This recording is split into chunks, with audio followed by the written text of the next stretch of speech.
Hello and welcome to Midnight's Edge After Dark. I'm Tom Connors. With me is the producer extraordinaire, Mexican Iron Man. How you doing, Mike? Arriba. Arriba. And also joining us, the one, the only Canadian script doctor. How you doing? I'm doing a lot better. Happy to be here with you guys. Sorry you weren't feeling better the other day. Oh, it just comes and goes, but we're all good now. You're under the weather, and I've never heard you talk like that. Oh, yeah, I can totally do regional Canadians, That's probably what he sounds like all the time, dude. No. This is an act, and then when he gets off the thing, he's like, "Oh God, thank God, I can talk in my." Oh, I don't have to do that all the weird regional free Jesus. dialect there, eh? Oh, jeez. And now you're freaking me out. Oh, I only slip into it once in a while, but yeah, it's like, especially when like you're talking to like, it seems to be like around here, especially, it's like it doesn't seem to affect you until you're like a middle-aged woman. When would I ever become a middle-aged woman? No, just like men don't really talk like that around here, but like all of a sudden a woman can talk just fine. All of a sudden she turns like 40, 45, and then everything's, don't you know, eh? Like, what are you doing there? Yeah, God dang it. Maybe it's a mom thing. Like they broke. That something inside them broke from raising kids that are troublesome. Yeah, it's like my aunt and everything. They all sound like that. It's like, what the fuck? It's because normally I'm like, we don't sound like that in Wisconsin when people are like, trying to talk at me like they're from from the people from Fargo movie. I'm like, yeah, that's Dakota. Not normal. That's no. Like if you get up into Yoopers, yeah, like, and that's how they say it, the Yoopers. Like if you get up there in the Yooper Peninsulas and stuff like that, yeah, they talk like that up there, yeah, all the time. But like, nah, once you get past shit, even it's just that's like the first, like the top third of the state, if that. But other than women, for some reason, and especially if they get drunk. Oh no! Exactly, Mike. Well, those are your favorite kind, though, ain't they, Mike? Oh yeah. Yeah. It's amazing how when I go to bars, which of course we have in South Carolina that are open and stuff. Well, I would hope you have bars. Yeah, it's amazing that when I go to bars, the more tequila Mexican Iron Man sponsors with shots, the better looking apparently I get. Yep. Well, then this weekend being the Valentine's Day weekend should be pretty good for you, huh? Okay, so I'm gonna hope that no one's listening to this that shouldn't be listening to this. So this is what's happening this weekend. Guess how Mexican Iron Man skirted his Valentine's Day weekend responsibilities? I'm going with Nick Glenn from Echo Base Network. We're going to an AR-15 tactical course that I bought last November. I heard about that. Babe, I'm so sorry I can't come see you and spend time with you. I'm going to be at a tactical range course. Okay. I'm hunting T-1000s.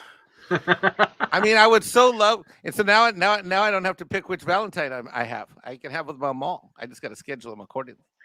That's pretty good. I'm in the process of converting my living room into what looks like a ski lodge because it's so cold out, and we can't go anywhere. So I gotta do something kind of.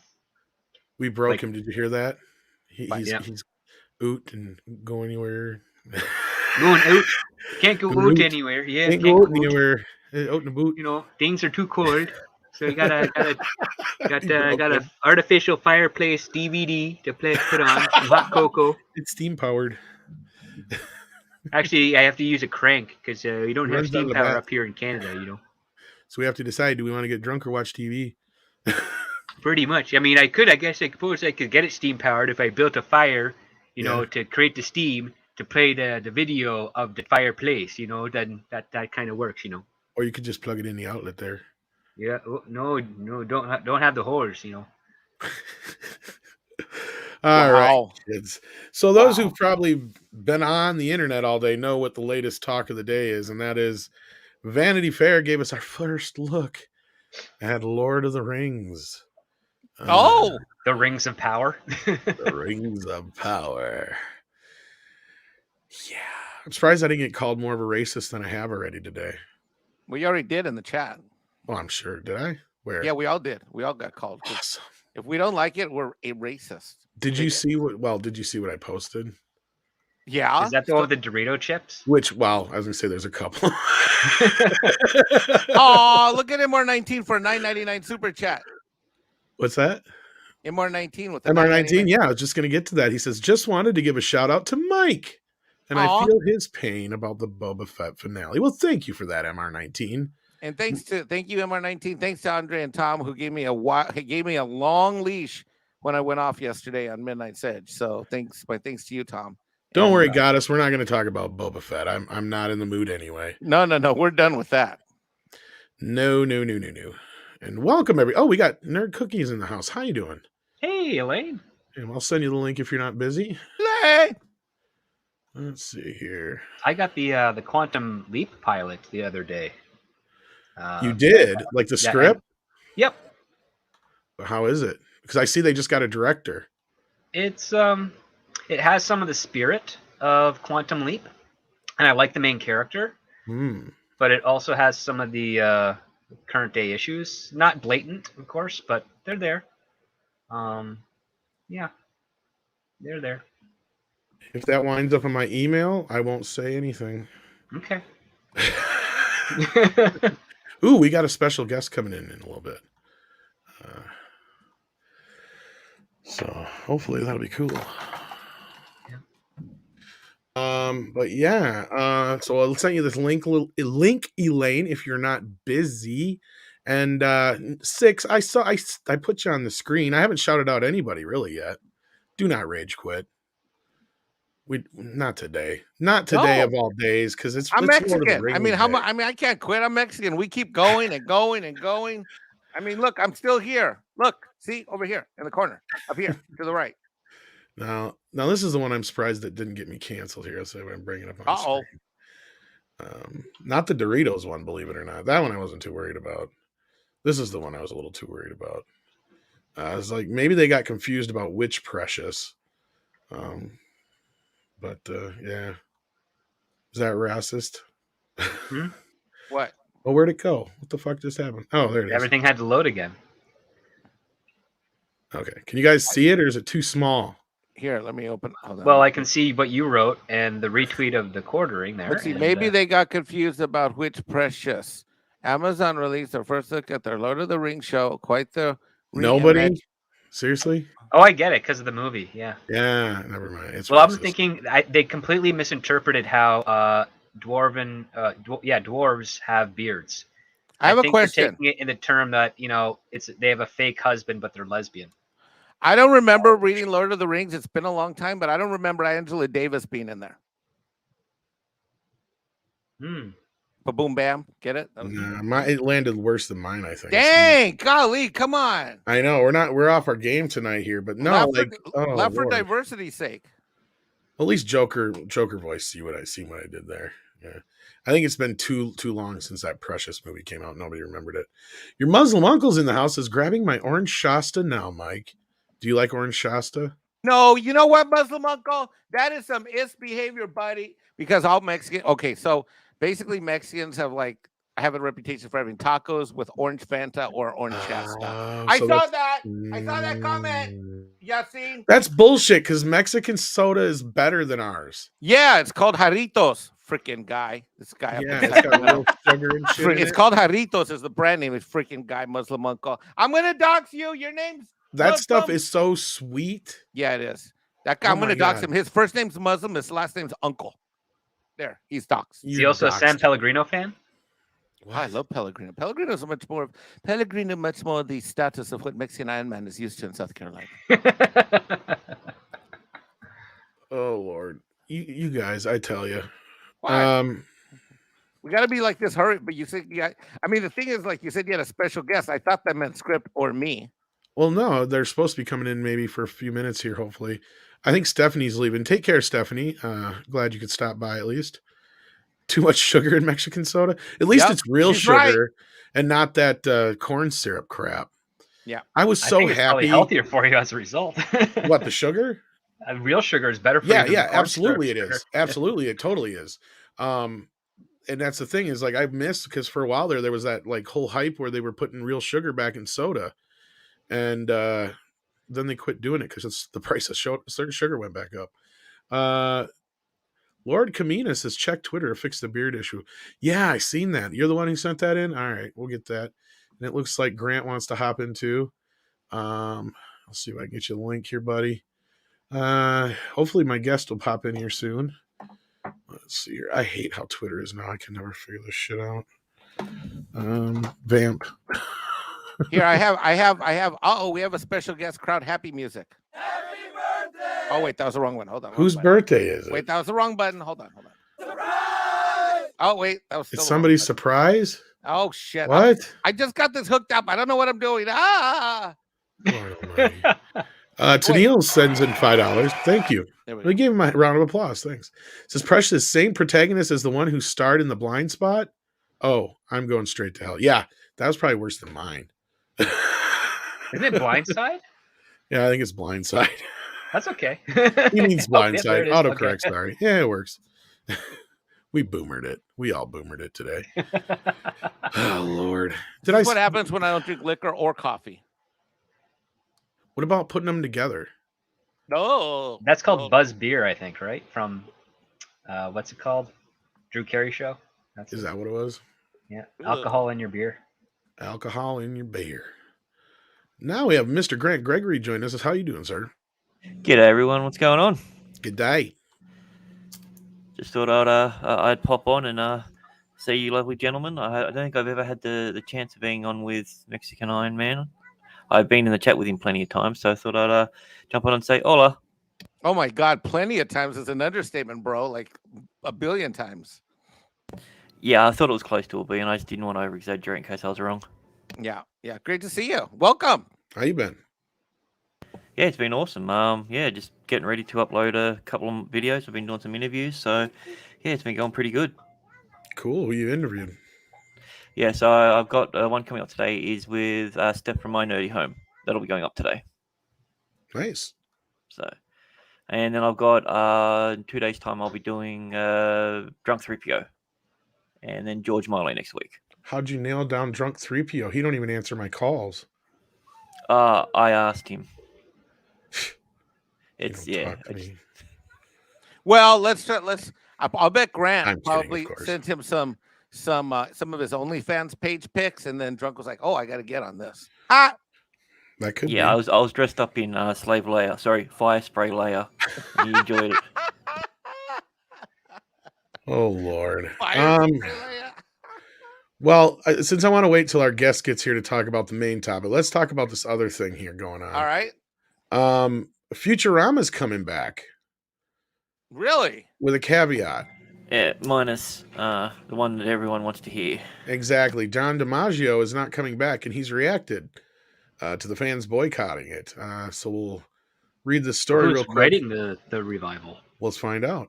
In the 24 hours since Hulu announced it was bringing back David Cohen and Matt Groening's animated sci-fi comedy series Futurama, original cast member John DiMaggio has used social media to champion the many fans who are upset over his potential recasting in the reboot. DiMaggio, who voiced Bender and several minor characters, is not currently attached to the project. His original co-stars Billy West, Katie Seagal, Tress MacNeille, Maurice LaMarche, Lauren Tom, Phil Lamar, and David Herman are all returning. Well, that doesn't seem like he's getting the shaft at all. As reported by Variety, the producers of the series are hopeful DiMaggio will return. An individual with knowledge of the project said a deal for DiMaggio's return was still being worked out at the time of the reboot's announcement. Should one not happen, Bender will be recast. Dun, dun, dun. The possible recast of Bender sent Futurama fans into a frenzy, with many of them threatening to boycott the reboot should DiMaggio not return. The voice actor shared articles of the fan boycott on his Twitter page, accompanied by Bender's famous "Cheese It" line. DiMaggio reposted one fan message that reads, "Hulu should just pay DiMaggio, love Futurama, but Bender is the face of the show." He also reposted another message that mentioned he is ready, willing, and able to join the reboot, but he just needs a balanced and contextual deal. Yeah, so it sounds like the money is not in his hands. This is actually brilliant because Phil Lamar is rather known in the industry of being huge on equity.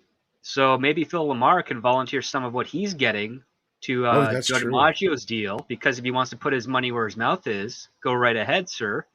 Maybe you should all Well, at Phil Lamar. yeah. That, On a related note, pig started to fly. Hold that exactly. note. We got 2 more guests joining us. My boy Ords is in the house. Yo. Ord What up, everybody? from Ord's World, and Hey, Odd. this is a good friend of mine. I brought him in. He's only got a few minutes, so we're going to talk some Lord of the Rings. We're going to jump off this subject here quickly after we get a minute to talk about it. Welcome, Gary. How are you doing?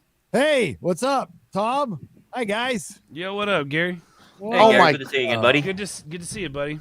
Oh my God, it's the great founder of the greatest comic book series that someday will be, Crisis on Infinite Tijuanas. That's right. And we will respect the lore. You know, when the film rights are sold, we'll make sure to gender and race swap everyone, and everybody will just be gay. Is that bad? I knew that, like, as soon as Tom said, my friend in Lord of the Rings, I knew it was you. Is that... No, That's kind of a might be given. good. I mean, we all saw this coming, right? Like, I we was, all- I, was, yeah. I was on the way home from work, my hour drive, and I was just watching video after video of the subject, so perfect timing. Well, Yeah. welcome, Gary. I'm glad to have you. Thanks, buddy. It's like the worst timing possible for this news to drop. I'm supposed to be packing right now. I'm going to be Oh, in a lot no. of trouble. So, yeah, that's why I don't have a lot of time. But No, that's fine.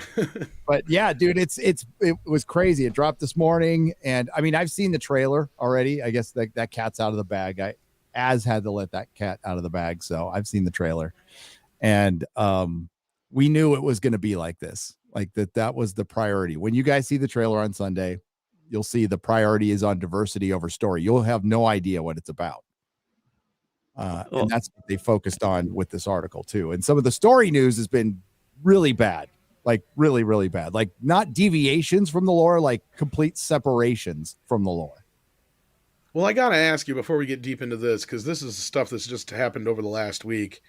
I haven't got a chance to talk to you about it yet. I got to watch some of your show yesterday, so if you addressed it, I'm sorry I missed it. But how do you feel about the whole property going up for sale right now? And I mean, come on, what do you think? It's nothing for Amazon to come up with $2.5 billion to buy this thing. Flat out. No, it's no problem. The only reason they have, I just made a video. I think it's going on Nerdrotic Daily because the Vanity Fair article hit, and I did that video today. But basically, when this came across, I read it. You know, you see the headline and it says, "What? The Hobbit and Lord of the Rings up for sale?" But if you read further, there is litigation that comes along with that. So Warner Brothers, who owns New Line, still thinks that they have distribution rights, and they probably have a pretty good case. So if you're buying these rights, you don't necessarily have the rights to remake The Hobbit and The Lord of the Rings right away without some form of agreement with Warner Brothers, or, you know, or because it's the Saul Zaentz company, right, who owns the rights. So you can make games and books and all kinds of crap, and that would still probably be worth $2 billion. But Amazon, that's the reason I don't think Amazon has already scooped it up. Well, then there's the other thing with MGM having a stake in the Hobbit movie too, right? Or did they give that up? No, that's in so Amazon bought MGM, but that has not been approved yet by the government. Right. So that's on hold. And that's the other thing I was curious about is that another reason why Zaentz is doing this is because if that sales goes through, does that mean that the rights revert back for the Hobbit then, or what? Because I know sometimes in these sales, depending on how they go, certain licenses like that will carry over. Certain ones will kick back depending on the deal. I'm curious if that may be part of the reason why they're doing it, because now those may have cleared up, because I'm not so sure. I mean, you're right. Like through New Line, Warner had the rights to the movies, but they haven't done anything in 20 years until recently when they announced that animated film coming out that's supposed to be in the same universe. And I said to myself then, I'm like, I wonder if this is some kind of rights retainer deal here, because maybe they have to release a film within a certain amount of time before they lose the rights. You're absolutely right, but it's not live action. See, I think that's, and they mentioned that in the article. So I'm wondering if that's a point of contention. Yeah, I think they're selling it because the time is ripe right now.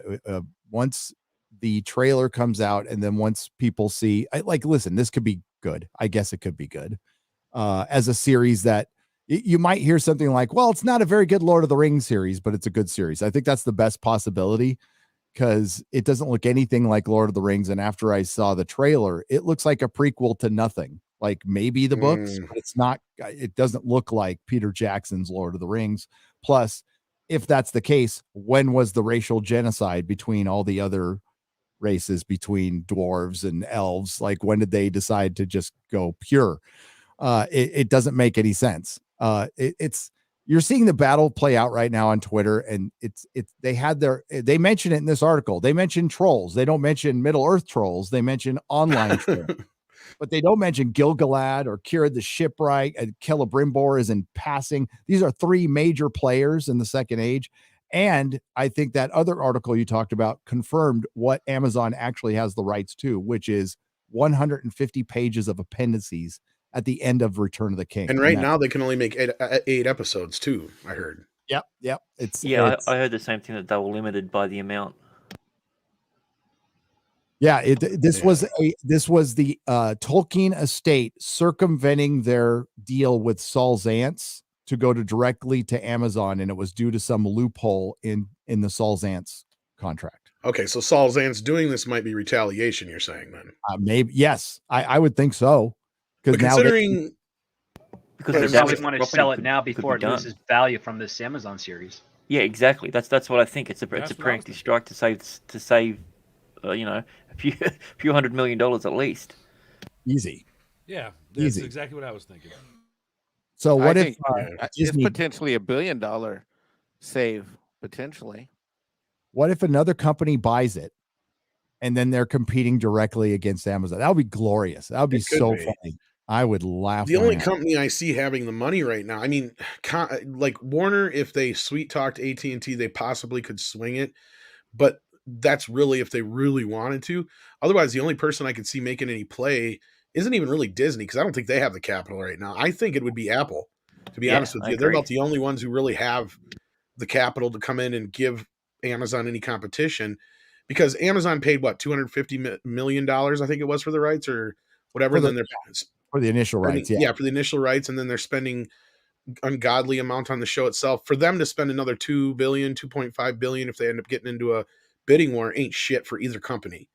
So, like, I could see this settling around $2.5, $2.7 billion in a bidding war between Amazon and Apple in the end, I think. And I think Amazon, being where they're at in the position, they'll go for it, because then that opens them up. They're not restricted to the eight episode series, but then it gets them around the thing you were just talking about too, Gary.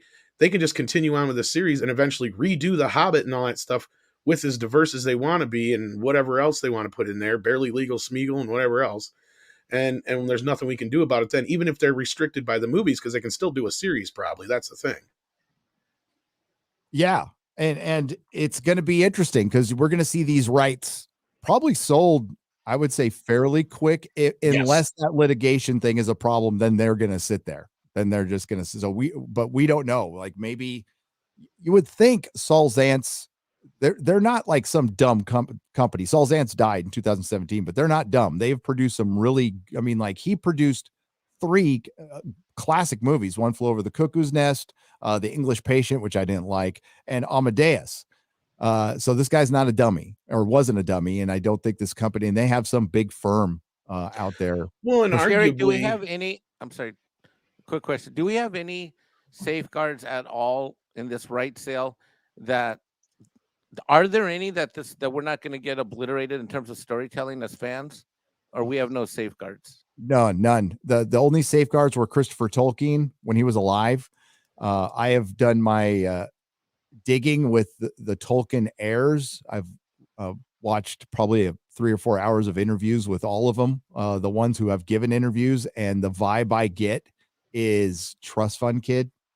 Yeah, like, not evil, but just like they're not going to be the guardians of their father's legacy or grandfather's legacy or great grandfather's. Just ignorant to the whole thing, really. Which is an absolute no, they're shame. apathetic, really, as long as they've got the money. Yeah, they just want a big payday. Saul Zaentz is making a smart move, because, again, the writing is on the wall with this Amazon series.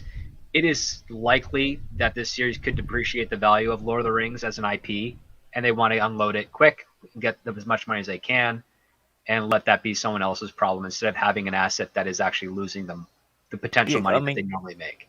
Exactly, especially if they go into like some sort of race politics or something with the elves. That's why there's no black elves in the other stuff. I mean, they could very well be that they end up doing some sort of like civil war with the elves and just destroy the entire lore of them.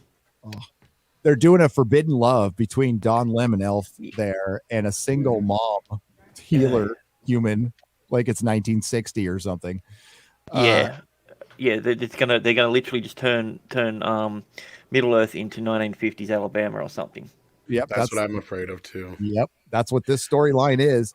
Oh, go ahead, Gary. Sorry. Oh, so they called Elrond politically ambitious. I don't like that description at all. And they made him look all femmy, or like more accurate to Elf. But then they have like all butched up Galadriel, in her armor, who took no part in any war of the First Age, and in the Second Age, she does not take part. She has something to do with the rings, of course, which would have been enough, but this is ridiculous. I joked about it in a video, and they did it. They effing did it. Wait, is that Galadriel there? That's Galadriel, who's supposed to be okay. To give you guys context, I tweeted about this. Imagine the Virgin Mary in battle armor. Yeah, exactly. That's what it I thought looks at like. best she was an advisor at, like it was the beauty and her wisdom that drew people to her, not the fact that she could swing a sword. Yeah, and daggers. There's a scene in the trailer where I think it's her. It was kind of fuzzy, but she's climbing a cliff with her daggers, like sticking them in the cliff and climbing the cliff with her friend. It's like, oh shit, you got to be kidding me, man. Yeah, this is cringe. It's totally cringe. Yeah, if this was a Joan of Arc biopic, fine. Yep. Exactly, Fanto. Now, what I was going to ask you, Gary, because this is the thing that's funny about this only being up for $2 billion, which I think it's going to go for a little bit more than that. Agree. Yeah. Because here's the thing: is honestly, it may not be as big as Star Wars, but it should be close. So I think that $2 billion is actually kind of low. I think you it's have very 6 low. movies, and you have a very huge fan base, the books, the games, all that business. I'm sure there's tons of like RPG games and other things that are out there based around it that I don't even know about. So there's a whole bunch of stuff. I can't imagine it's that seems low to me, actually. I agree. I think they don't know what they're messing with. I said this when I think I was streaming with RK, and I really don't think they understand what they're messing with. Star Wars is one thing, Star Trek is one thing. This is an intergenerationally beloved fandom property that cuts across race, language. I mean, I have friends and family in South America, Mexico, Central America. This cuts across everything. I'm not saying the others don't, but this has longevity, depth, and I think really they don't know what they're messing with. They really have no idea what they're messing with. I would say too, from a person who doesn't know deep lore of the Lord of the Rings, but I know all the major properties, the movies, the animated Hobbit movie, all that stuff. Just recently went through with my fiance and watched all the original movies. She loved them, right? So kind of getting excited about the show. So coming from a person who doesn't know the deep lore, just appreciates it, really, loves the storyline, loves the characters. Getting excited for the show, and then obviously this, you called it, Gary, a year ago. I think you were making videos about this. But this is just such a freaking disappointment, man. I finally got the fiance into a property that I really like, and we can kind of share in that, and it's like now we can't even sit back and enjoy it because it literally looks nothing like what we just watched. Yeah, it's the sign of the times. That's so funny. They were unable to make an accurate adaptation of Tolkien's work. So we're going to see mental gymnastics, calling fans racist and all this stuff, when they just can't commit that because of the political environment that Hollywood has created for themselves. They are unable to just take what we're talking about, one TV show and thousands of TV shows now over the last few years, and just make it accurate. That's all we want. Nobody's saying, I love how they conflate, just because I want the doctor to remain male, I want my wife pregnant and barefoot in my kitchen or something. Right. I vote for a woman president. It's so stupid. It's so dumb. But this is the bed they have made. Now they have to lay in it. And now what you do is it makes all these franchises worthless, because if you're going to go out and buy something like Lord of the Rings and then you can't adapt it, what's the point? So, they're going to spend all these billions of dollars and lose half their fan base, that built-in fan base that made it valuable in the first place. Yeah, but come on, they're gonna get new fans of people who won't spend any money on the franchise. Because here's the thing, in my opinion, here's my thing: you're gonna alienate the people who appreciated that, and you're trying to draw in the people who were never gonna care in the first place. The people who never watched the originals, who back in the day say, I don't want to watch that crap, that's fantasy garbage. And they're trying to draw those people in. They were never going to be a goddamn fan of the franchise in the first place. You're right. They came in, they're activists, they're posers, sellouts in some cases with the shills. I mean, God, like today on Twitter, the mental gymnastics have been impressive, I have to say. But they go straight to racist. That's their only argument, and then they've lost. This book has been accessible to millions of people for decades. It's one of the best-selling books of all time, translated in over 50 languages, and I guess there's dialects on top of that. There's no excuse. I mean, if there's ever a series that had a blueprint already built in to it, it's this. And then they automatically go. I mean, like, the Hobbit series made nearly $3 billion. So for this thing to be selling for $2, it's that's what I was saying. Exactly, Grant. Like, it's almost on the level of Star Wars. Not quite, because you do have 6 movies. Yep. And you do have all this other stuff. Now, granted, they never sold the amount of toys that Star Wars probably has, but you have the longevity of this. Like, it's been around twice as long as Star Wars. And to me, I don't. Did you happen to see the South Park from last night, Gary? Maybe you just haven't read The Lord of the Rings from the Black perspective.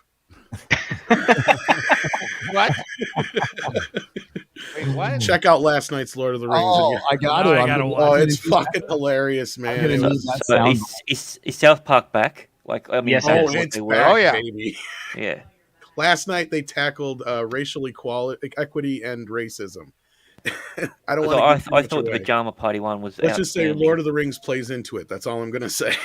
Oh, that's awesome. It was perfectly timed. Yes, and then the first episode from last week was hilarious too, because they were commenting on the mask mandates. So yeah, they're back in full form. Like, their wavering fence sitting shit that was in the COVID specials out the door. Good. I was a little bummed so out about that. But yeah, that makes me happy. Now I'm going to watch it. And yeah, it feels like a lot of this stuff is coming to a head. Like, it's getting so ridiculous. I mean, that dwarf, the black female dwarf is ridiculous. For one, yes, she does need a beard, and dwarf women they're kept. I mean, like, it would dry. That's why it's like, I'm not sure there's people who, if you take any kind of insert here studies class, there's no way you could still like Lord of the Rings, because they were kept women. They were not allowed out of like Khazad-dûm. And on a rare occasion when they were out, they would dress as men because they would be confused for men. And she's missing her beard. See, and when we see these images, we know they could care less about the lore. That's it. That's our instant reaction. I mean, the one on the left looks good. That's Prince Durin the Fourth, who eventually becomes the king. Yeah, that's not so bad. Yeah, that actually looks in line with Peter Jackson's stuff, right? Like, totally. But then, yeah, like you're saying, problem is you put a beard on her, and she looks like Tiny Liston. It does. Well, at least it's not a Jack Murphy beard. It kind of is. I wonder. I bet you somebody cropped that from Jack Murphy. I don't know, but I was saying this yesterday, Gary. I'm like, I think we need to find some people with like I don't know. Let's get like Shapiro and some other people together who actually got some money. Let's buy this some bitch. Yeah, let's do it. I think what it comes down to, Tom, and I've mentioned this 100 times to you. You and I both love the Turtles franchise. A perfect example of being able to adapt something from multiple properties, or multiple iterations of that property, is the original Turtles movie, the live action one. It takes everything that's great about the Turtles in the comics, the cartoons, and makes it into this blend of beautiful thing that everybody can appreciate something with. So it can be done. Again, I use that example all the time. These adaptations can be done properly. Another good example, and I know there's a few things within the show that I take issue with, but was it The Dark Crystal: Age of Resistance? Now, I think it could have been better, but it was a good adaptation in the respect of Jim Henson and what his original idea for The Dark Crystal was. I thought they did a pretty good job. There's a few things in there I take issue with, of course, as there is most shows, but it is possible to make an adaptation of something fit with the lore and make it new and fresh. Yeah, like they did with the Lord of the Rings movies. I mean, there's a lot of changing with that. I didn't have a problem with it. I wouldn't have. There's even ways you could diversify it a little bit. I mean, but it almost comes off just as racist if you think about it. But you could, because you have like the different, races of elves and certain other things where you could maybe differentiate a little bit. But that's all they needed to do was just show different. I mean, like Tolkien did account for that. They're just, not in the Lord of the Rings story, but they're there. You could definitely like have them come over the Numenor. So there's a million ways you could have done it and just done it through the race of men. That's true too. And dwarves. Yeah. Yeah, because to me, that other side of it is almost as bad as the whole like, orcs are just an allegory for black. Like, are you fucking kidding me? What the like, hell, man? didn't see any pictures of orcs. Didn't see any. Of course they're going to avoid orcs. Yeah. Never once did I look at a picture of an orc and think that. Not once. Never did that cross my mind. So I don't understand how they're pulling this shit out of left field like that. Because they're racist. I mean, that's I don't see what. How to say you're racist without saying you're racist. I mean, when I thought of trolls, I figured they kind of looked a lot like rancors and shit. Like they weren't very they didn't have very humanoid features anyway, at least from my brain canon anyway. I don't know.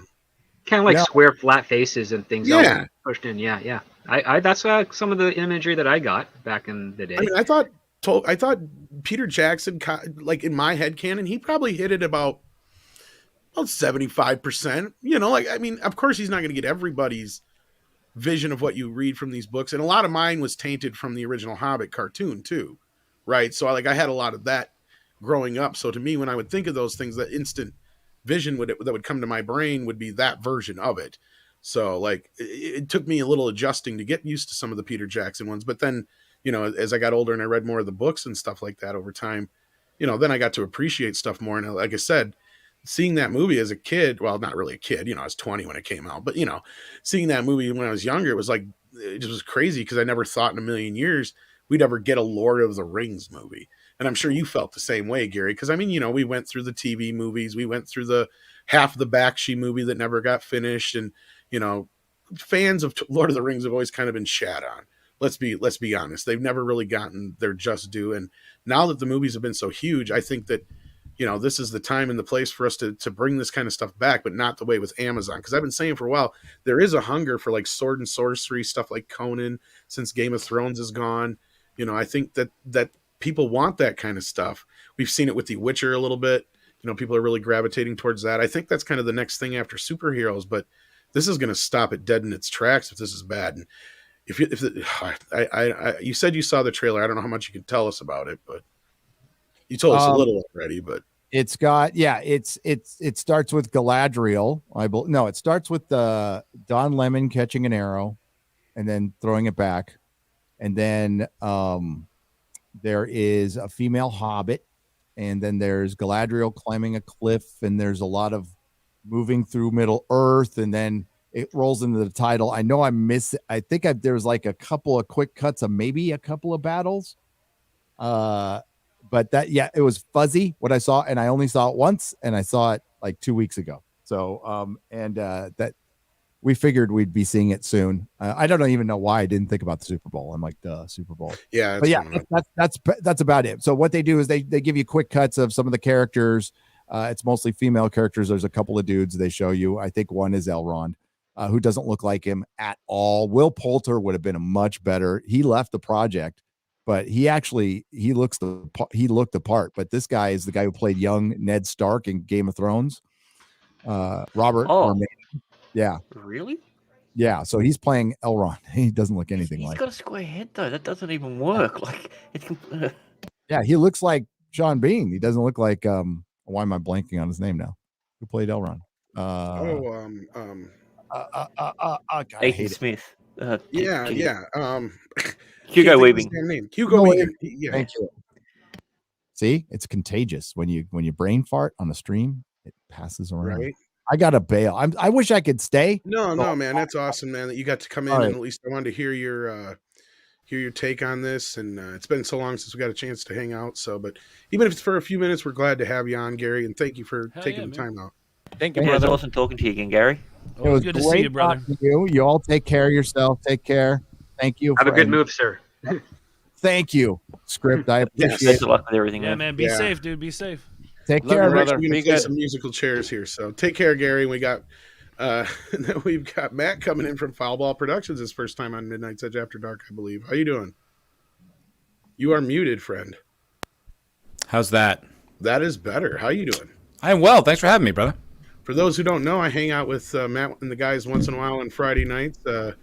But yeah, we're glad to have you here. We're talking to Lord of the Rings, and I was just about to start grabbing some super chats. Cool. Yeah, do some super chats. I feel a little bit bad following Gary. I feel like you had like Chappelle, and they're like, "Here's an open micer," and everyone's like, "Oh, He's Patton Oswalt." Okay. Yeah. Yeah. But yeah, hell. No, I think you're. I think you do just fine. A lot of these people may not be familiar with you, but you should check out Foul Ball Productions if you haven't already. I know most of the people on the panel, though, have met you before, I believe, right? Oh yeah, Well- he's an absolute big, long-time fan, as you know, and Yeah. you're an absolute. If anybody in the chat doesn't know him, he's a great live streamer. He's a great interviewer, and he knows his stuff when it comes to fandom. Oh, thank you, Mexican Iron Man. It's good to Have you finally had a stream with chance to you. meet Love you, brother. You too. Forge? All right, we got a ton of super chats. Yeah, I Everybody do. in the chat stream, thank you so much for being patient. We Yes. wanted to make sure we were able to take advantage of Gary's time while he was here, and we're going to hit him right now. Absolutely. Thank you so much, Mike, for being the producer Get him, Mike. extraordinary. Getting him a little bit out of order. Sorry about that. But since we brought this up already, Mecha J says, with all the talk of Token and POC, did you catch the latest South Park episode? Yes. Fucking brilliant. I don't want to spoil any of it for anybody. Yeah, I'm gonna So if watch you that have shit not tonight. seen it, it is fucking excellent. Then we got Mr. 19 with $9.99. Hey, fellas, I'm sure the Ring of Power is going to be crap, but I'm interested in seeing what a show with a kind of budget looks like. What you say? Well, you can do a lot of great things with a budget as big as you want, but the story's still got to be good. It's got to be interesting. In fact, it kind of goes off of a post I did earlier today. After working for the company for 30 years and getting fired and then coming back and getting paid less and doing almost all the work because he didn't have a team, Robert McKimson went and created one of the most popular characters of the Looney Tunes that only appeared in 4 episodes, and that was the Tasmanian Devil. So I don't think it really matters about quantity, the amount of money you spend, that kind of a thing. I think it's all about if the story's good, if the characters are memorable, right? Well, yeah, I think that to just kind of extend on that, I think that sometimes having a smaller budget actually is better. I mean, look what George Lucas did with Star Wars. I Especially think, compared to the sequels, yeah. yeah. I mean, having to really create something good, like on a small budget, like squeezing blood out of a stone, is going to make you really focus on what you're trying to do here to make it right, to make it good, because you only have a small margin of error there. So I personally think a smaller budget might actually produce a better product. Now, Yeah, I mean, As look at I- Saw, for an example. I mean, Saw 1 had the lowest budget, and it's easily the best out of all the franchises. They got bigger and bigger, then after 6 they went down. But yeah, like the more money you went into it, the less of a good story it was, because they didn't have to rely on it as much. yeah, it wasn't about like let's make the best stories. Like how can we sell this to people and make money? That's just what it comes down to. It's just they're using these properties, turning it into what they want, and they're just trying to sell it with a name behind it. It's ridiculous, man. Well, Well, it's selling the brand, not the quality. That's the Right, price. right. Yeah. Yeah, Selling the exactly. brand, absolutely. And I always use Jaws as the go-to example as far as like, working within your means or working in a situation where, you're restricted, and that makes you more, that forces you to be more imaginative and like the shark didn't fucking work. So he had to find other ways to navigate around that, and it made the film better. I mean, that doesn't always happen that way, but in some cases it can be more of a blessing than a curse if you're not able to do everything you want. And it can be such a curse when you're just like, oh, we can fix it in post. Yeah. Just slap some Jaws CGI 3D. over it. I think I've heard too in Hollywood that if you've got a bigger budget, the big wigs tend to meddle a lot more. That too. and start making decisions for the creatives, and then that gets like really complicated and difficult to make something good because there's a magnifying glass on every Well, there's decision you make. sequelitis. Yeah. Well, and Yeah. Ghostbusters, Ninja Turtles 2, those are, Well, the thing Ghostbusters is 2, that Ninja when you Turtles 2 are have more great money, examples of that. Yeah. when you have more money, you have more risk, right? So obviously, if you're spending $100 million on a movie, that is something that could really hurt the studio if it fails. And so that's why you have those eyes on it to make sure that, okay, you're not burning my money. You're not making something garbage that I can't sell. That's why I'm here. But the other part too, the aggregate is that if you spend $100 million on a movie, you're going to make, at least $500 million back. That's the basic arithmetic of it. The actual variable that is really difficult to control is the creative input of what's actually being shot, what's actually being written and then shot. And yeah, I'm a big fan of the smaller budget films. Anything between 10 and 50 million is usually your sweet spot because you can actually it's not as high risk of investment compared to the tentpole films. And if you have a solid distribution deal and it's a good movie, you're going to make 10 to 100 times your budget back. Not necessarily fully 100 times. I'm getting my math a little bit wrong, but you might be able to make $1 billion off a $50 million movie, like Joker did. Like Joker, yeah. And Lord of the Rings is a great example of how to amortize your cost across 3 movies. Because if you sat down and you made those 3 movies separately, it would have cost at that time even like, I think they spent like 300 or so million making all 3 of them, but it probably would have cost closer to 150 to 200 million to make each by the time you're all said and done, just because of all the shit that goes into restarting a production after it's done. Even if you are kind of pre-set up like they went at it, film the whole fucking thing first, so then they could amortize everything across those 3 movies. And in the meantime, to pay on the other end, Bob Shaye made his deals, but again, it doesn't matter that part. But the point is like Script has said, it would have cost them 3 times or more as much to make those movies separately. And that's why it never made any sense to me why they did it as 2 different movies. It made no fucking sense. Dune. And then on top of that, you also have the time between films would have been a bit wider as well. Yeah. As well, yeah. So instead of getting each Lord of the Rings a year after the other, it would have been 2-3 years or better, yeah. Well, I mean, correct me if I'm wrong, but as a business, and I'm coming from a business, not like a fan, aspect here, but as a business aspect, aren't you trying to create something for the least amount payout and the maximum amount coming in? Like, so why wouldn't you say, okay, we're going to have this budget, let's cut the budget, a little bit more and see what we can do another. I don't know. Just from a business standpoint, I'm going to try to spend the least amount of money, but get the most amount coming back. Well, that's what every producer and studio tries to do on every production, really. They try to make their day, save their money. But unfortunately, and this has been a thing that Hollywood has had a difficult time dropping, is that, the studios know if they spend $100 million on a tentpole film, or minimum, they have a better shot of making $1 billion worldwide. Like, that's just, they don't, there's nothing more on the number side of things that ever. Well, there's the other side of it is, if you're looking at something that's not a Joker movie, but more of along the lines of your standard superhero movie, I've said this before, so I apologize who've heard it, but, we kind of learned the lesson with Deadpool that you really can't make these movies for under 100 million. Like, that's like the bottom line. Because they bragged about how cheap they were able to make Deadpool, and then they turned around and got their asses sued because they didn't pay any of their special effects people. They were working them overtime and not paying them. That's how they got it done. Yeah. I think that a lot of the diversity initiatives have a lot to do with that too, because you can pay entry-level people a lot less who aren't qualified and don't come with this big price tag. So it's not going to, so as you were saying about the budget, that's a one way to keep it lower. And I mean, look at Deadpool. That's not even that heavy of a film with special effects either. Go ahead. Sorry. Well, the other part is that you get up and coming directors that haven't created a solid voice to their own brand of filmmaking. And now they're also easily controllable by the studio because they need this film to continue their career.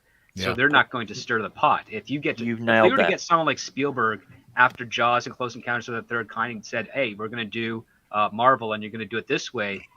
The director in that case would be, as Spielberg as an example, would say, well, I don't actually need you, so I'm going to go do my own thing, and good luck with your Marvel movie. He kind of did. And it was that's 1941. The worst thing that a studio wants is a director that's going to fight back on them. So that's why they pick these guys up out of pretty much ambiguity of the independent circuit. He did it, but it was a comedy Avengers, if you think about it, 1941. Yeah, No, I get That what was a you're lot of saying, mistakes Script. there, but yeah. Yeah. No, but Monkey Jeebus, I'll tell you something about Roger Corman. Yes, he can make movies on the cheap, but I've heard stories about Roger Corman He where, doesn't pay anybody. well, there's that aspect of it because, yeah, he'll pay you in like experience, first of all, and everybody's an intern. And I've also heard stories about him where he'll sit there and he'll make 10 long distance phone calls back when you used before the days of cell phones and shit on on why they should just use somebody's home knife from home instead of going to the store and buying one, and spend 3 or 4 times as much on those phone calls than if they would have he'd have just let them go get one from the store. Like, that's the kind of guy he was. He was wacky about that kind of shit. But yeah, Script's right. A lot of the people that worked for him did not get paid, but they did get, like, their SAG card out of it, or their Directors Guild card out of it, or their Writers Guild card out of it eventually, or whatever, because that's kind of what it was, as an entry level point. And we need more studios like that. I mean, Roger Corman, we need more guys like that, to where guys that, need experience and have the talent. I mean, that's where James Cameron came from. That's where Joe Dante came from. God, there's how many others? Script, help me out here. Fincher, Aronofsky. Fincher. Well, a lot of these Aronofsky. guys now, they just want to do what they want, and then I've heard Script talked about it, reshoot later, right? Script, they don't look for the most intelligent way to get things done. That's the most cost savings, but they'll Well, it's turning into a factory type of distribution. Only really with the tentpole stuff, like the big budget on their studios. There are hundreds of movies every year that are completely done by the creative force of things, but unfortunately we don't get to see them because they're buried under the search function of a Netflix, or they don't have the distribution deals that comes with the streaming platforms. So they kind of get thrown, off to the side, and they have to be sought out, and it's kind of difficult. A lot of people might not know that Bruce Willis was in like 6 movies over the last 2 years, but you never hear of them because they're low budget independent films that they only got their financing because Bruce Willis decided to do it, and they don't have much of any type of distribution deal that and they're all nominated for I Razzies. was going to say the most advertisement he gets from those is all of his Razzies. They've actually put a new category in for him. I don't know if you saw that part. Oh, sorry. Go ahead, Matt. No, I was just saying, I do think there is something to the we'll fix it in post angle, because I've heard, like, in Hollywood now, like, because of how high resolution the cameras are, like, they don't even really they don't even really frame their shots that well anymore. They just sort of like will zoom in on the resolution and crop out like what they don't want, which is whatever. That's a way to do it. Yeah, when you're shooting on 8K for a 1080p distribution, I mean, there is a lot more. But if you think about that, the ethic behind that is just lazy, right? It's like it's less craftsmanship. So you'd have to extrapolate that the quality would be less just because the intention is less. Well, there was a documentary I was watching about practical effects, and I wish I could remember. I got to go back and watch it so I can credit the person who said this. But one of the guys, he was like, I was working on a shoot and I couldn't believe the shit. They were shooting someplace and there was like an air duct, and it happened to be a period piece. So the director was like, oh, we got an air duct in the shot. Oh, what are you going to do? What are we going to do? And they're like, oh, well, we can just fix it in post, one of the producers said. So he walked over there, the special effects guy. He took the camera, he moved it 180 degrees. He took the 2 actors, pushed them over 180 degrees, walks off camera and goes, there, now I just saved the company 10 grand. Shoot. Yeah, exactly. That's the other thing is the shit's expensive and time intensive, right? Well, and that's kind of what I was saying earlier about like the reshoots and stuff. It seems like that's their go-to from now on. Oh, just reshoots. That shit costs money, man. Do it right the first time, and then you can focus on putting together a decent story instead of we got to do reshoots because of this, or people aren't gonna like this. Let's spend, like you said, 10 grand on each reshoot. It's like, come on, man. Yeah, it's probably the reason why no one wants to be a line producer anymore, because every time they work out a budget that's precise, it always gets overblown. Well, as Crypt always says, they always kind of figure in reshoots into a lot of this stuff because you do have to do them in almost every occasion. But I think what's going to happen going down the road is a lot of this ancillary shit's going to really be cut back on. You're going to see a lot more fighting with some of the guilds and some of the rules that they have to have so many people for this and so many people for that. And they're going to be able to get around some of that stuff as long as we're in the middle of the pandemic shit. But after it's all said and done, because that's what I said, one of the reasons besides actors, which actors are the number one reason why movies cost so much money, hands down. That's the number one reason. The second reason is all the fact that you have to have 12 different people for one job. And then you got, you know, Union all these scale is insurances and all this other shit. Yeah, the union scale business, and all, you know, so you have all these other ancillary things that go into all this shit, and that's why these price tags get so fucking high, especially when you do a movie like The Avengers, where you've got 10 huge actors in the film who are getting, you know, 5, 8, 6, 7, $8 million a piece, depending on Plus who they are and how many points. movies they're in, you know, so like it adds up. And you got so you got 100 million going right for your actors, another 100 million for your special effects, then the other 100 million's got to pay your crew and all, like, so that it starts adding up and adding up and adding up. It's just like crazy. Well, not only that, when you do something like the diversity and inclusion and equity aspect, there's not going to be the numbers required in order to have every production meet those requirements. So what ends up happening is that the people that do check those boxes will be getting lots of jobs, but they'll also be overworked because they'll be pulled from one production to another right away without any downtime. Because in order for that, you know, production to go through, they have to have those numbers, which means that the people are going to be run ragged dry until the numbers of that check those boxes increase, and that's only going to increase if the people who fit those boxes want to work in that field, and that's what they're not taking into account. Do people? It doesn't matter. It's like they need people to work in that field, and if the people that they want to work in that field decide they don't want to or want to work somewhere else, there's nothing they can do to correct that. It is what it is, and it's basically saying that they're trying to circumvent the choice of people of any age, gender, ethnicity, etc., to work for them because they want to have these certain ESG things or these type of points within their own social sphere, and I think that's morally and ethically wrong.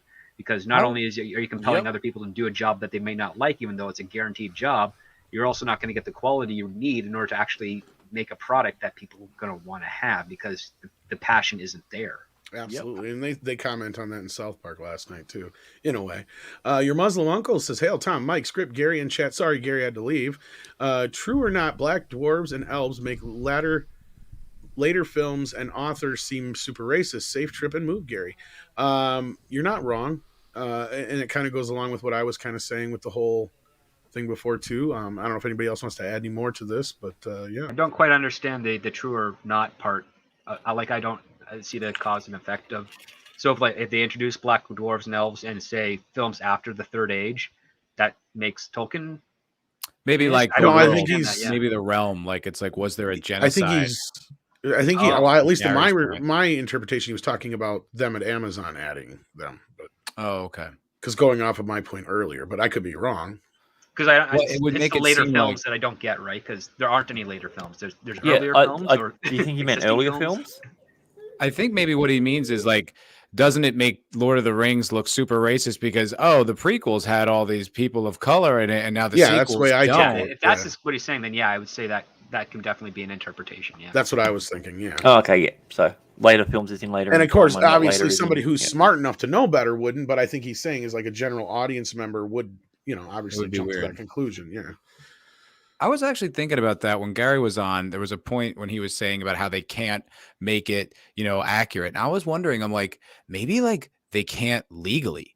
Like it's filmed in California. Like, what are their diversity hiring laws? Like maybe on the books they legally have to hire. In New Zealand.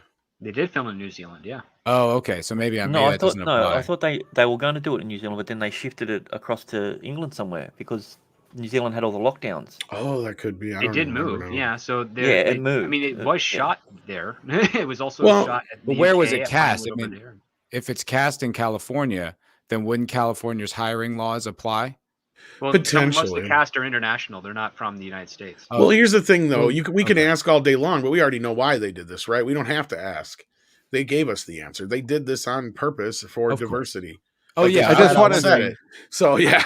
I was just wondering if now it goes so far they legally can't even do it right. I was wondering if that's no, I get your question, but like as far as what they're doing in this series, they have the rights to do whatever they want pretty much as far as like, this is their choice, the way I took it anyway, at least. I mean, I don't know about you guys. Reputation. Every job that I've ever applied at has been an equal opportunity employer. And that's what I was about to hire based on race or gender or any of that. And that's where I was about to go, which is that, I mean, while Grant is first time you and I streaming, I think everybody else on the panel I know very well. And I'll tell you this much, as a minority dude on here who's a fan of Lord of the Rings and a lot of stuff, This is a message to you, Hollywood. Stop fucking doing this shit. All right, stop it. Because as a 'em, minority, you know what this makes me feel like? This makes me feel like fucking shit, you mother effers. It makes me feel like fucking shit. You think you're doing this for Tell me? 'em. You're not doing this for me. You're not doing this for me. You're not doing this for my other ethnic friends, whether they're black, brown, Asian, or whatever. You know what you're doing? You're being condescending as fuck. And you know what you're doing? You're taking all the damn ass joy out of this first book that I read when I was a little kid, and it made me feel smart and excited as a fan because it made me excited. I wouldn't have never even double majored in English literature at Stanford if it wasn't for this first book that I read from Tolkien. So F you, Hollywood. Stop fucking with my shit and stop thinking that you're doing me any effing favors, because you're not. Fucking A. Where's the I'm talking applause about sound? Mike. We need that. That was Get it. Being, Mike's got it. being part of a meme rant while on panel is way better than being in the audience. It is awesome. That's why I Well love said. Mexican Iron Man. Just gonna say it. I love him. Hell yeah, man. I put Passion out a and calm, video plain today. and simple. He's That was on the red Mexican alert. warning. Yeah. Oh, okay. I put out a video today on this subject, dude, and I got a lot of comments that were saying that exact same thing. They're just like, I'm a black guy. I've never thought this was a thing. I'm a big fan of Lord of the Rings. I don't like this. It's condescending. I mean, a lot of people were reflecting that exact same sentiment. Well, and it goes back to what I've always said about Ghostbusters and Star Wars when they tried doing that shit. All you're doing is negating those who came before who happen to be not white or women and decided to get into science or STEM or writing or whatever because they fell in love with Star Trek or Star Wars or Ghostbusters. And now you're telling them that what you loved wasn't good enough. And that shouldn't have been, and they just either ignore that the fact that they exist, especially with Ghostbusters, they did. Because that's the whole thing. I love that they were going off is like, there's so many women getting into STEM now because of Ghostbusters. Like, bitch, the movie ain't even 4 years old. How the fuck do you know? And what scientist takes like their cues from a B-level action movie? Like one just, like that was the inspiration, Marie Curie. Like, what are you talking about? Like I've actually heard women That's a good in point. STEM say, yeah, like I watched Ghostbusters as a kid and I got into paranormal research and science and all that kind of shit. And Egon turned me on to this stuff, right? Like, and I don't mean in a sexual way. I mean in a academic way. Like it got to them to the point where they realized this is what I want to do, right? There's a lot of people I've heard those stories from. Same thing with especially Star Trek, right? Star Trek across the board has created more doctors, scientists, in every race, shape, or form you can think of in history that we haven't acknowledged because of these latest Star Trek things. That's what really pisses me off every time. Oh, now black women will want to get into STEM because of Star Trek. Oh yeah, fucking shit all over Nichelle Nichols is being a part of Star Trek's history. Yeah, And, take that, Ahura. Yeah, take that, Ahura.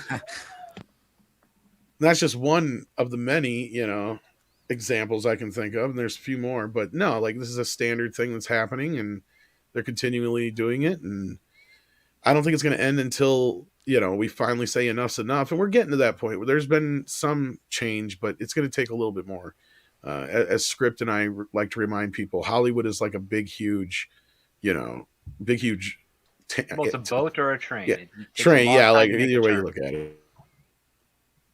Yeah, I don't understand when it comes to a property or something that's based purely and simply like geographically, like it's essentially England during this time. So there's a lot of white people. I don't look at something like a Korean film or an African film and go, man, it'd be just so much more better if there was some Australians in there or Kiwis or like I don't understand looking it through that lens. But I don't know if these. Yeah, I'm telling them, darling, calm down.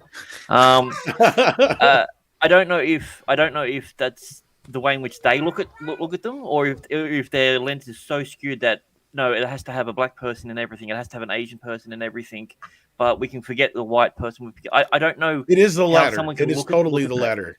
It is I totally just the don't latter. get it. Like, It's I mean, critical theory. It's critical so theory. weird. Like, it's essentially like if you read up about this stuff, and I recommend reading James Lindsay's book, Cynical Theories. It basically describes that Mad recommended. if there, yes, he did. Matt recommended it, and I read it, and it's amazing. And it's like it basically, if there's an absence of women or people of color, immediately that equates to oppression. No further inquiry needed. That equals oppression, and that's how they look at the world. So they look at Lord of the Rings. There's no black people, therefore racist. That's as far as they think about it. Yeah, and going off of what you were saying, Grant, is Lord of the Rings is Tolkien's contribution to all these other we had all these mythologies before, but England didn't have one. So this was him giving England their mythology, right? And that's one of the reasons why it's based in that area. And I'm sure you know all this, but for those who don't know, but yeah, like, I mean, it's based on actual places in England and stuff like that. And it's like, okay, prior to history, this is what it was in his, mythology. So like, there's a reason why the characters are the way they are. If Hollywood's going to be this stupid and woke, then where the hell are the Mexican construction dwarves that built Middle Earth? I'm just saying. I mean, if they're going to go woke, they kicked them all out of Hobbiton. Peter Dinklage doesn't want them to work anymore. Yeah, I mean, if we're going to go woke, then shit, let's put some Mexican because the Shire doesn't have any Home Depots, Mike. Well, why not? Then we need to. Well, they might have, but they stopped Saruman from colonizing it. So someone built a wall in the Mexican War. It wouldn't be home. Hey, it wouldn't be Home Depot, or it wouldn't be Home Depot. It would be Hole Depot, right, for the house. Just saying. But it wasn't a dirty, wet hole. Thanks. Oh God! Well, boom, bam. Thanks. Hold on. Thank you for that. Hold on. Wait, I got one for Tom. Hold on. Oh, that was the wrong one. I think you should label those buttons, my friend. Yeah, I should. They got numbers on them. I really should probably put what these things are. No, I think it's working. Leave it as is. Okay. All right, boss. It don't sound like we were expecting something to happen with a drum roll. Oh, sorry. Lupu sends in 50 Mexican dollars. Thank you. Says, evil cannot create anything new. They can only corrupt and ruin what good forces have invented or made. J.R. Tolkien. Well said. Then Lord Kamina too says, wash taste out with ranking of Kings best show ever. Ranking of Kings. I've not heard of this one. No, me neither. Anybody aware of what the show is? No clue, but I'm gonna look it up right now. No idea. What's a manga? I love. Oh, okay. Ranking of Kings. It's a manga. Oh well, yeah. That's why. Yeah, right. That shit's blowing up right You mean now. an anime? Manga is the comic book. Manga is the comic books. Anime is the movies. Yeah, it was a manga first. I guess it's a new show. Came out last year. This is the first I'm hearing of it. I'm really trying to appreciate anime. Fantasy. I know. I'm trying hard too. I'm trying so hard. Osama ranking, he says. So there you go. There's a recommendation from Lupu. Thank you so very much. Hail. Then Mr. 19 says, I have a deep understanding of Middle Earth. I believe that it should only be experienced via theater of the mind. Well, there's that too. You don't ever have to watch the movies and TV shows in that way. You can just have it all in your own heart and mind, and then nobody can mess with it that way. That's the best way to do it. And Wild Man Beyond says, Lord of the Rings on Amazon. What about Reacher? What you guys think of that? It's pretty good. I'm not going to haven't seen any of it yet. I've watched one episode, and I wish I didn't watch it just before I went to bed because I had to have an argument with myself whether I was going to go to bed or not. Because it was just like I had to see more. Really? I always lose those arguments with myself. Yeah, but problem is every time I have an argument with myself, I always lose. Yeah, that's it. Then it's 4 o'clock in the morning, and I got to be up in 2 hours for work. Yeah, it's really pretty good show. I watched, I think, about 4 episodes of it. I enjoyed everything I saw. There was nothing like objectionable about it. Objectionable, but it's not spectacular. Like I was telling Vigilante, I was like, if this came out like 5 years ago, it'd be like a show. But now that it's come out in the climate that we're in, it's like, wow, something that's just a series with a character and a story. It's a miracle. Isn't that amazing how we're blown away by, just decent stories that don't go into identity politics. Like, that's a big deal now, guys. Oh my gosh. Yeah, it's not a great show, but it's a good show and it doesn't have identity politics. We make a big deal about that. So ridiculous. Yeah, not woke automatically makes it a 5 out of 10. Right. Honestly. Right. Yeah. And it isn't. It's good. And it's pretty toxic too. Like the dude Reacher is just like shredded up and he's always got his shirt off and like all the girls are kind of like, oh, what's up with who's this guy? They always have to find it. Oh, look, you accidentally opened up a curtain. Oh, look, I have my shirt off. Oh, why am I flexing here? Is that baby oil? Seriously, yeah. Could you help me with that? Well, Alan Richardson is a pretty buff guy. He's been working out ever since he was like 15, 16. And he's married with a few kids, actually. I think he's got 4. And he's a good actor, too. He was the first Aquaman, live-action Aquaman. He was, yeah. And it's a shame that his series didn't end up that going. guy? They shot the pilot, Okay. yeah. They shot the pilot, Yeah. but then it Yeah. didn't get picked up. Well, the series wasn't going to be picked up with him because Justin Hartley was cast as the pilot for that. Yeah, and then they put him Yeah, as because they got the Green pilot Arrow. on. Yeah, because they got the exactly, and then they With got Bing Rames, yeah. they got the pilot on one of the as a bonus on one of the Smallville DVDs. Yeah, and the fact that he wasn't even in consideration for Zack Snyder's stuff was also kind of weird because people really, really liked him. And he was charming. He was Raphael in the Teenage Mutant Ninja Turtle movies, and he And the newer ones. the newer ones, yes, not the Nobody classic ones. liked those. No, they didn't. But I mean, he got the role. you.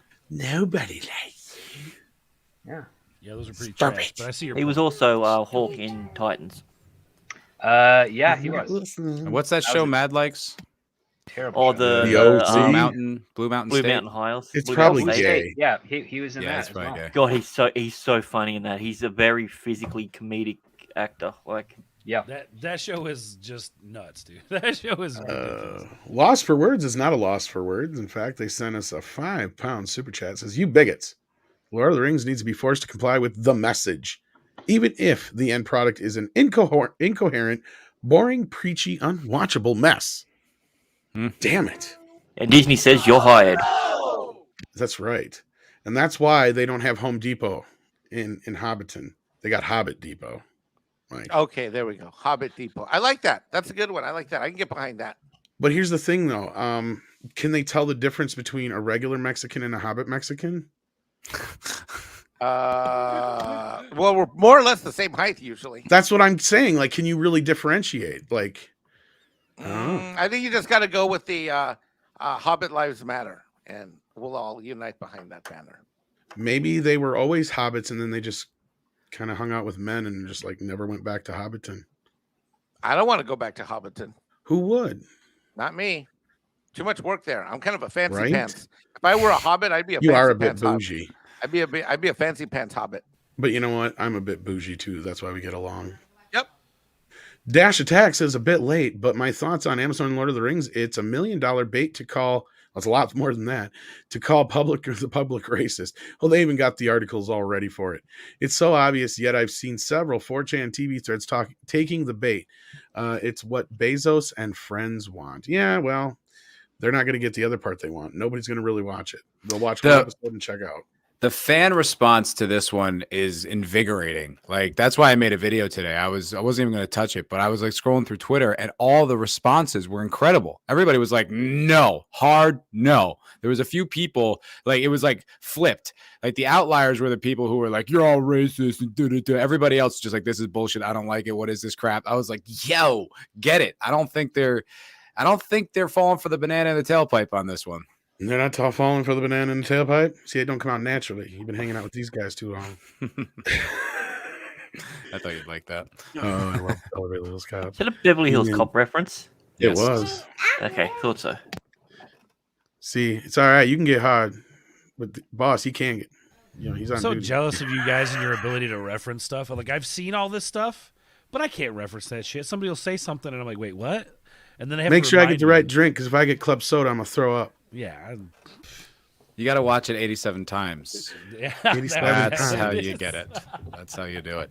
I pulled out a LV-421 reference the other day, just like just flew out because it's like, yeah, I've seen Aliens like 150 times. It's right there. Yeah, I'm terrible at it. I probably smoke too much weed, but whatever. That usually helps.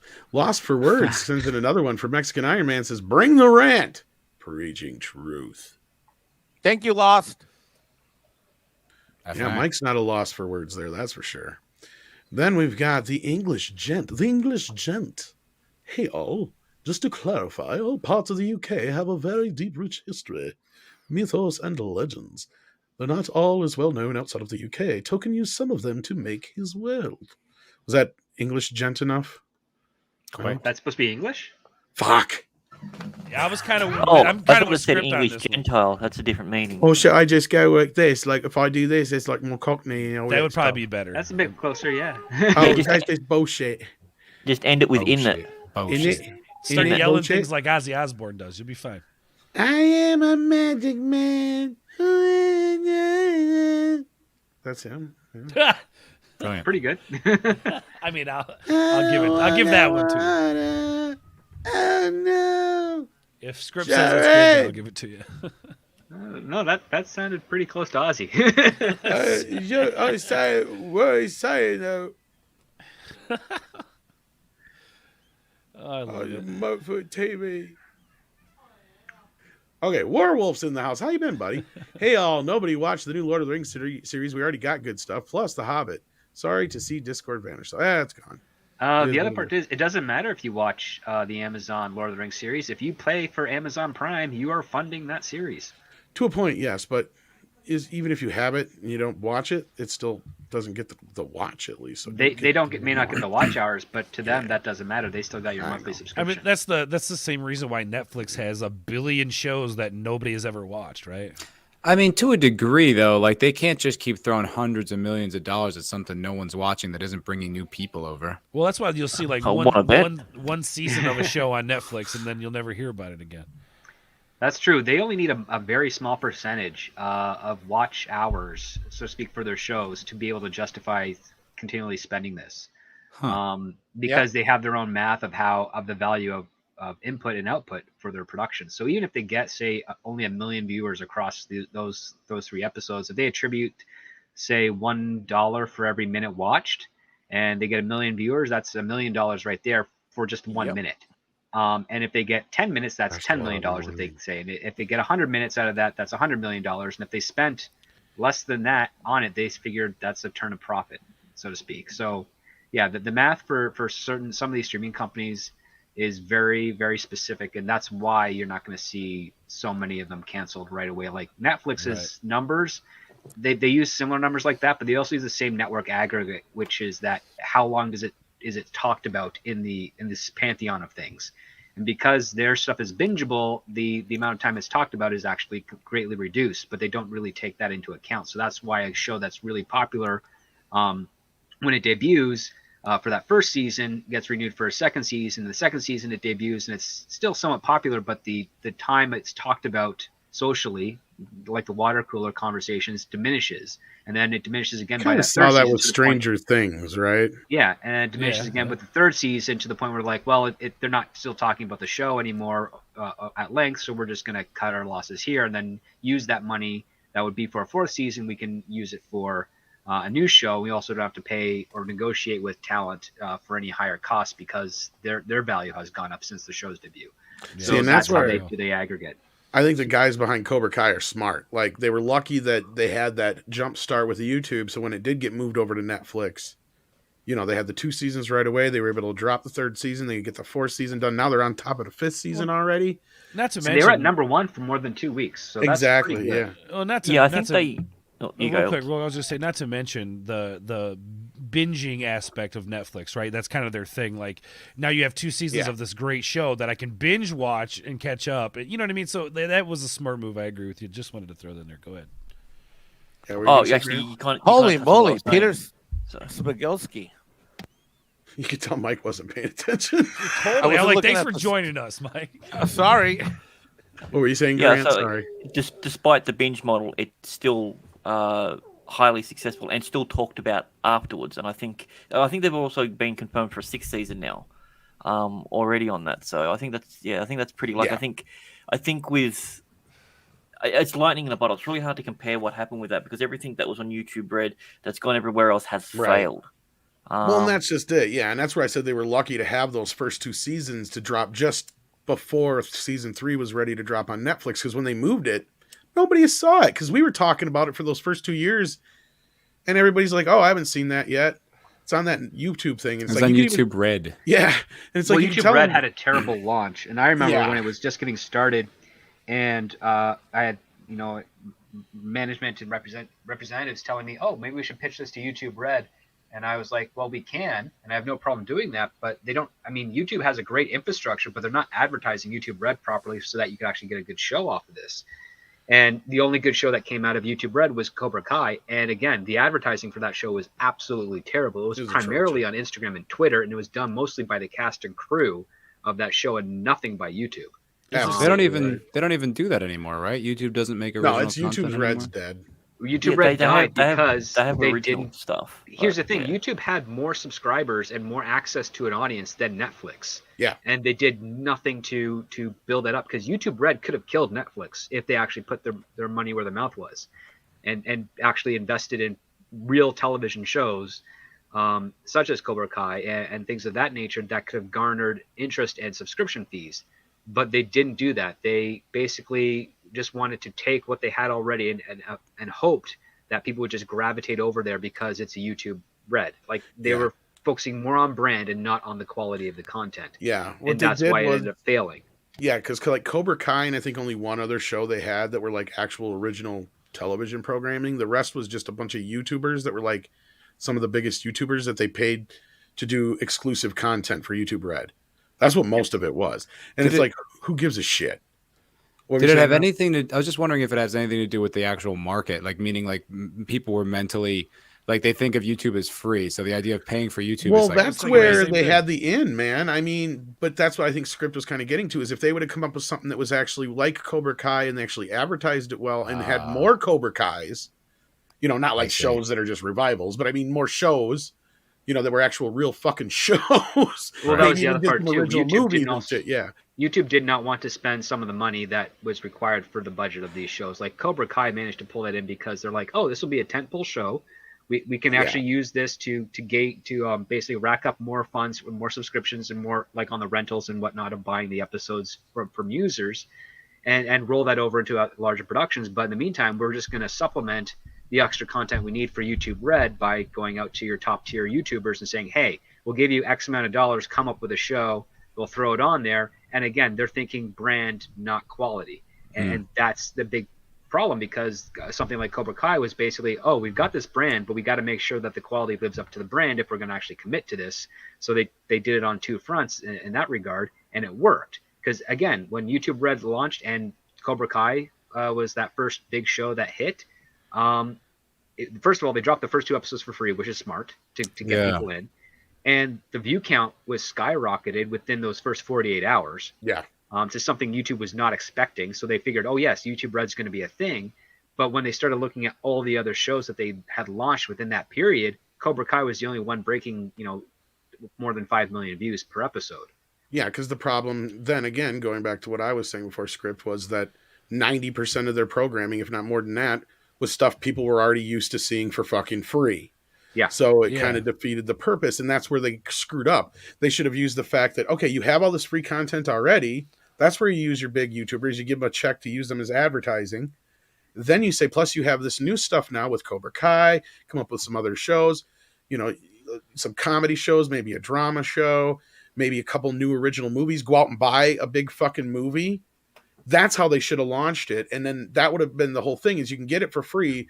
But if you want this premium stuff and get rid of the commercials and all these other perks, that's how they should have sold it.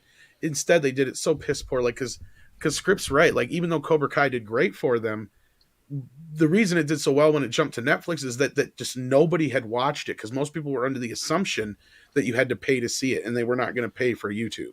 Because of what you just said, they're so used to getting it for free. There was a lot of people who were doing the month trial or whatever it was, and I think at the time included YouTube Red, so people were just subscribing, watching the show, and then canceling. Canceling.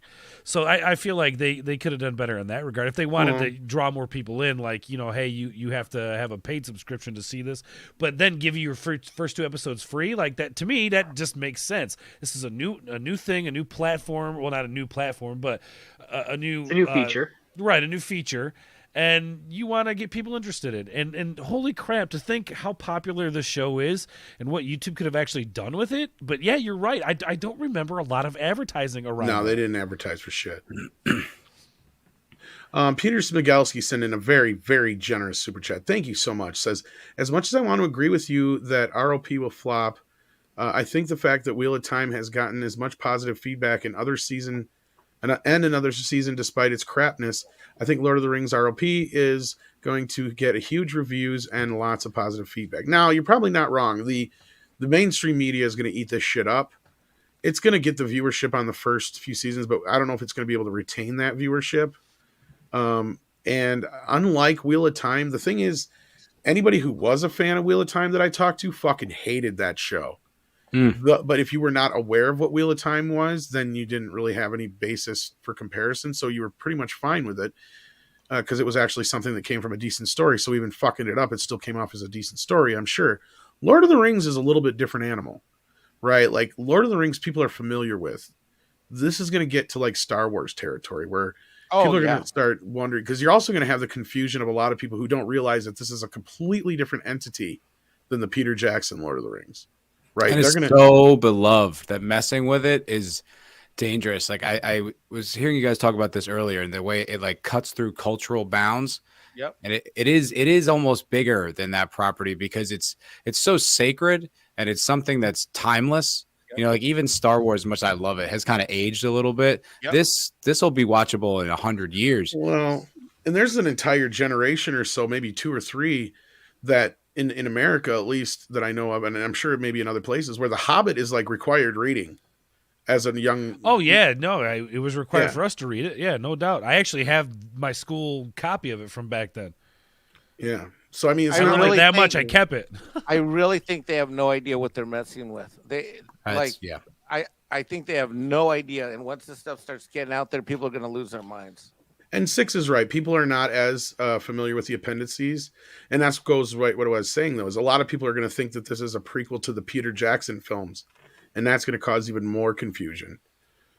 So is it not? I thought no, it was it's not like connected in any way whatsoever to the Peter Jackson films. None. I thought it was just about the Second Age and like, you know. It is about the Second Age, but it's not related in any way, nor can they connect it in any way. Oh. Because that is a totally separate license. In fact, Warner Brothers, to kind of, like we were talking before, partially at first was probably just to piss off Amazon because of the whole deal. But the other half, like I was talking to Gary earlier too, might have been part of a rights retention because they have an animated Lord of the Rings film coming out that is actually attached to the original Lord of the Rings. It actually takes place during the original Lord of the Rings. It's one of the battles. Yeah. They stick the landing on that. That could be huge. Yeah, if the animation is good and on all that, yeah. Yeah, if people are just watching this and they hate it and they're hungry for more Lord of the Rings content, they might all flock to Warner Brothers and make that a huge hit. Yeah, I don't remember which battle it is, but it's one of the battles that I believe is in Two Towers that it takes place during that we didn't really get to see much of. So we get to see the entire battle in this animated movie thing. So cool. Yeah. Yeah, it's not connected at all to the most popular film of that decade. It's true. That is going to hurt. Well, that's the thing is Amazon's not going to tell you that. Right. No, they're just going to let you think it. No. But they're definitely not going to be able to reference anything that's they may be able to reference certain things, but of course it's all prequels, so they aren't able to like really reference anything from those movies either way. So yeah. Interesting. Very interesting. But we did have a question earlier from Night of Snoke who wants to know, and this is probably for Script Doctor best of all, why aren't bad shows and movies with good ideas remade instead of ones that don't need fixing? This is one we answer quite often in here in many forms. Script, you want to take that one? Well, I mean, originally remakes were of bad things of a good idea that just didn't quite land, or a concept that was interesting, but the technology wasn't up to par to do it justice, such as The Thing is a great example. But today it's remade because it's good stuff is being remade because it seems like more sound investment for the financiers. They don't want to take a risk on something that can't give them their money back or help them make more money as a result. So successful IPs are definitely more fertile in theory to remake and expand upon than to try and take something that was a good idea but executed poorly and invest millions of dollars in trying to make it really good and start a new franchise, especially for a brand that might have a bad reputation around it. So turning a bad reputation into a good reputation is quite an effort. Turning a good reputation into a bad reputation, we've seen, doesn't take much at all. And they can prove it, right? They could, like at an investor meeting, they can be like, this got this many plays on our platform this year. It's got this much revenue, blah, blah, blah. It's an easy sell. It's a slam dunk. Yes. Yeah. I mean, exactly. The most successful stuff is always going to be the easy sell. Unless you have one hell of a take that just makes it irresistible to the people you're presenting that idea to, and those are very rare, you're not going to see like a remake of a terrible film like Tammy and the T-Rex.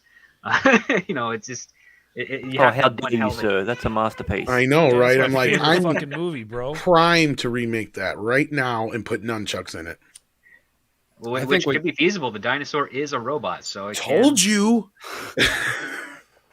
But I think what you're saying, Script Doctor, I think that's why we ended up with another Indiana Jones movie because, when it was in lockdowns and stuff, Indiana Jones was streaming and they must have gotten how many hundreds of millions of streams or whatever. And Well, look, it's still viable. There's a Not bigger only that, part to Harrison that. Ford had been pushing for a fifth one for a while too. There's that, and he got promised a fifth one if he did The Force Awakens. And going off of what we were hearing in reports, Chapek had said they're going to they wanted Lucas. This is one of the reasons why they were supposedly dumped Blood and Bone, was that Lucasfilm was supposed to be concentrating on Lucasfilm properties.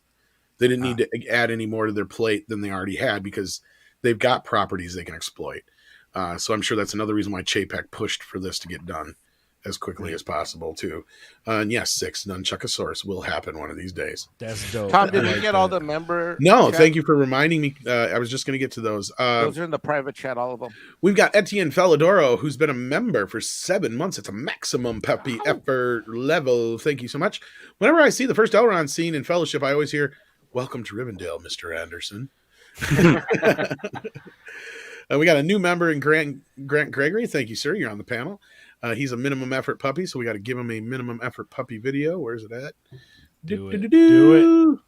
Oh, Yeah. Freaking Everybody's cute he is, favorite. man. minimum effort. Look at those eyes. Oh my god! I just And then we got Ben Wade, the nice gunslinger, who's also been a member for 7 months at the maximum puppy effort level. It's hard to say.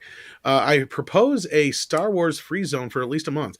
No talk about it and no news while we are in a mourning and get a chance to mourn. Well, you just brought it up, I kind of like that though. That's a but good I am with idea. you on that. That's Yeah. a good idea. No talk today and no talk for the rest of the month. I'm glad I can do that. And then we have another member chat from Nerd Cookies, Elaine, who's listening in the background. She Hey. couldn't join us, sadly, but she's listening, I think. Or she didn't send us a chat. She just said she just got her 4-month thingy. And then we have Cosmic Squirrel, who's also a new minimum puppy member. There you go, sir. love 'em. Every time I see that, I love this one. But damn it, I get mad that Bambino doesn't do it. I think that people are just become a minimum effort puppy just so they can hear you make that noise. That is a super fucking cute puppy though. Come on. I'm not Indeed. going to lie, it was definitely a factor. It is, isn't it? Come here and learn something again. You Come on, stop sleeping. Wake up, you fucking You know what, dog, do something Bambino? interesting. Bambino's sitting back there like, no. Well, I'm not going to, ever. Even if there's a fire. Yep, that's Bambino. Don't get to use that one often, but I Fuck like yeah, it. Bambino. Exactly. It's a shame. Nerd Cookies couldn't join because I'm really curious to hear what Yes. she has to say. I need to do something for the members soon, 6. Thanks for Oh, reminding me. yeah. That's She'd be a true. good one on the Lord of the Rings. She business. cares. Yeah. She Congo! knows her stuff. Congo. Yeah, There's we should one do a more. member stream in February. There's one more piece of news we have. Did you guys happen to check out the new Jurassic World Dominion trailer? I have I sure not did. yet, I've certainly man. seen it. I watched it twice. Jurassic Park. I don't know what to say about it, but I watched it twice. All right, I haven't watched it yet, y'all. I literally got home from work and got on here. So Oh, sorry, man. Well, it looks pretty good. Looks better than the last one anyway, but that's not a tall effort. no. I mean, I there was. Is this maybe like a 5-hour movie? Because there was so many different locations and so many different sets on it. Like, I'm like, I don't know how. Is this going to be a choppy movie, or is it going to be like everyone's in a separate place and then they all meet up, and this is the only time that they're together, which is the last 3 minutes of the film? I sure hope that's not the damn case. I don't know 'Cause about that's that what part. it looks but like. I'll tell you what, Grant. Trevorrow must have been listening to me because I said, motherfucker, you have made 2 movies now that are called Jurassic World. And if I don't get a movie that takes place throughout the world, I'm going to sue your ass.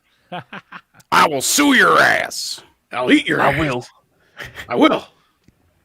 I'm so, because I'm like, I just want dinosaurs running amok all over the fucking place. That's what I've been promised for 3 goddamn movies. Actually 4 if you count Jurassic Park Like, 3. I'm a little confused to why there are so many. Because wasn't it only like 14 that escaped at the end of the last one? Life finds a way. Oh, well, yeah, they did say that. Yep, that's true. So that's Oh, And I cut think there's it's another called- park too. I think Oh, cut and paste from your CGI graphics desktop.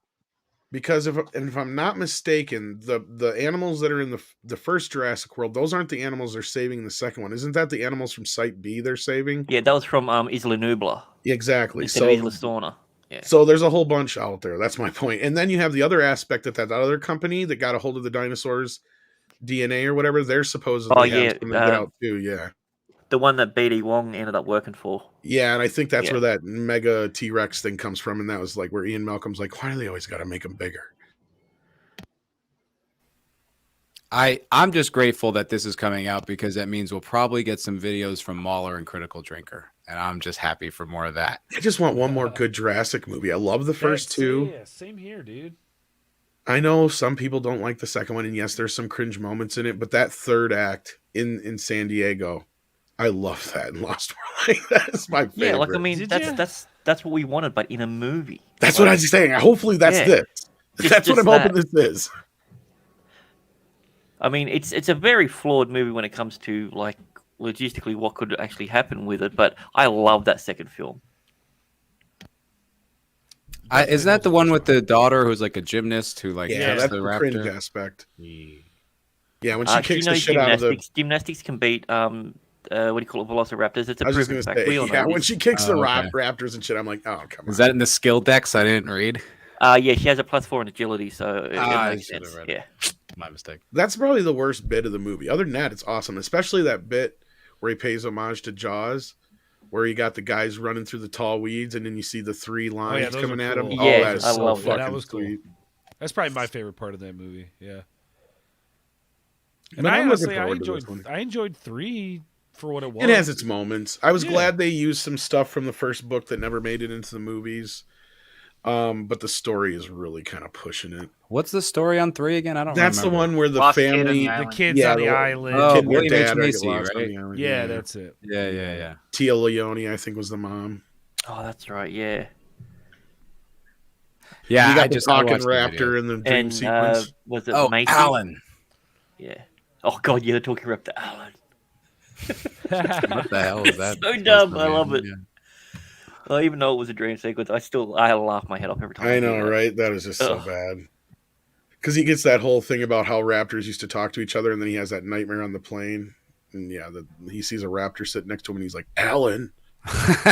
It's so weird. It's like that's supposed to be It's like, scary. what the fuck? Why is And that? it was the first movie that they started to introduce the concept of feathers on dinosaurs Yeah. as well. Well, that's because it's actually accurate. But yeah. Well, yeah, I mean, let's be honest. They've never portrayed any of these dinosaurs as accurate. I mean, Well, that was the one thing I did like about B.D. Wong's character in the first Jurassic World, where he's like, do you think that these dinosaurs actually look like the real thing?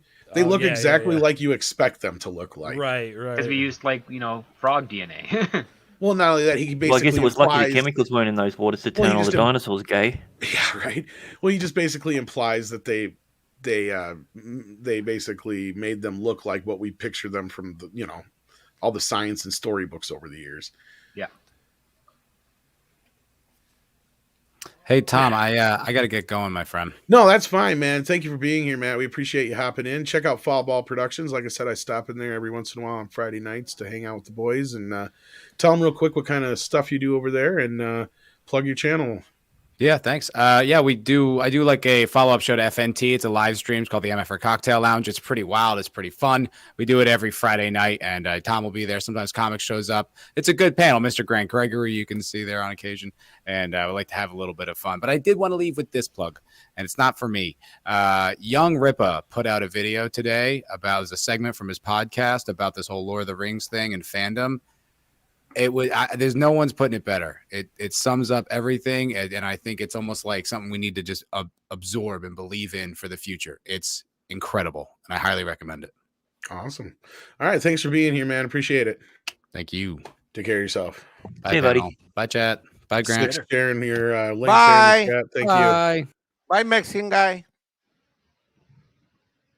So yeah, anybody else got any reactions to the trailer? I thought it looked pretty good. I This is definitely think a- it was the best looking trailer out of all three of the world. Yeah, I agree. ones. I mean, it's very much following the Star Wars style of sequel trilogy trailers in Yeah. narrative. And then on top of that, you have this shot here where you have the three original members of the cast. This is done. I was talking to George Molo the other day, George the Giant Sale, not the other day, earlier today. Actually, you have 4 because you got Laura Dern back there too. What are you? There's only 3. You got Jeff Goldblum. Yeah. Sam. Oh yeah, duh, never mind. You're right. Never mind. 3. There's no. I was thinking for some reason I was thinking Chris Pratt for some reason. I don't know why. No, he doesn't count. Yeah, that's right. But the thing is, in one way to really make your third film, which usually has a decline in box office return, guarantee a bigger return on that is you reunite the original cast together, because people will pay to see that, even if it's only for a brief moment. They'll get something out of that at least.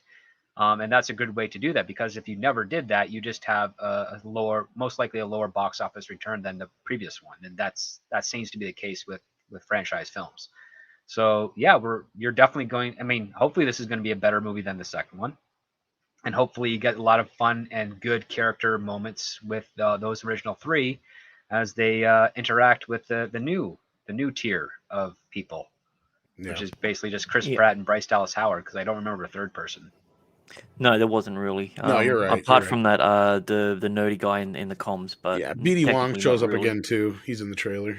Well, he's kind of like the antagonist, right? Now he's the villain. Yeah. Yeah, he's the villain. Yeah. I mean, this trailer could have been worse. At least they didn't have a moment where they both looked at each other and saw a dinosaur and look at each other and go, "They fly now." I mean, at least they didn't have that. It was close because they. It was cool. Well, but I kind of liked it this time. This time it worked. Because obviously they both would have, like, that's kind of what they're portraying, is they both have the same kind of background. So yeah. Well, literally, it's this exact scene. Yeah, exactly. And Eclay asked who wrote and directed. I don't know. I think Trevorrow co-wrote it. I can't remember with who, but he is directing this one, and he apologized for the last one. So that's the only reason I'm going to see this one, because he better have apologized for that last one, and I did forgive him because he did apologize. So yeah. He's like, I'm sorry, I was busy fucking around with Star Wars.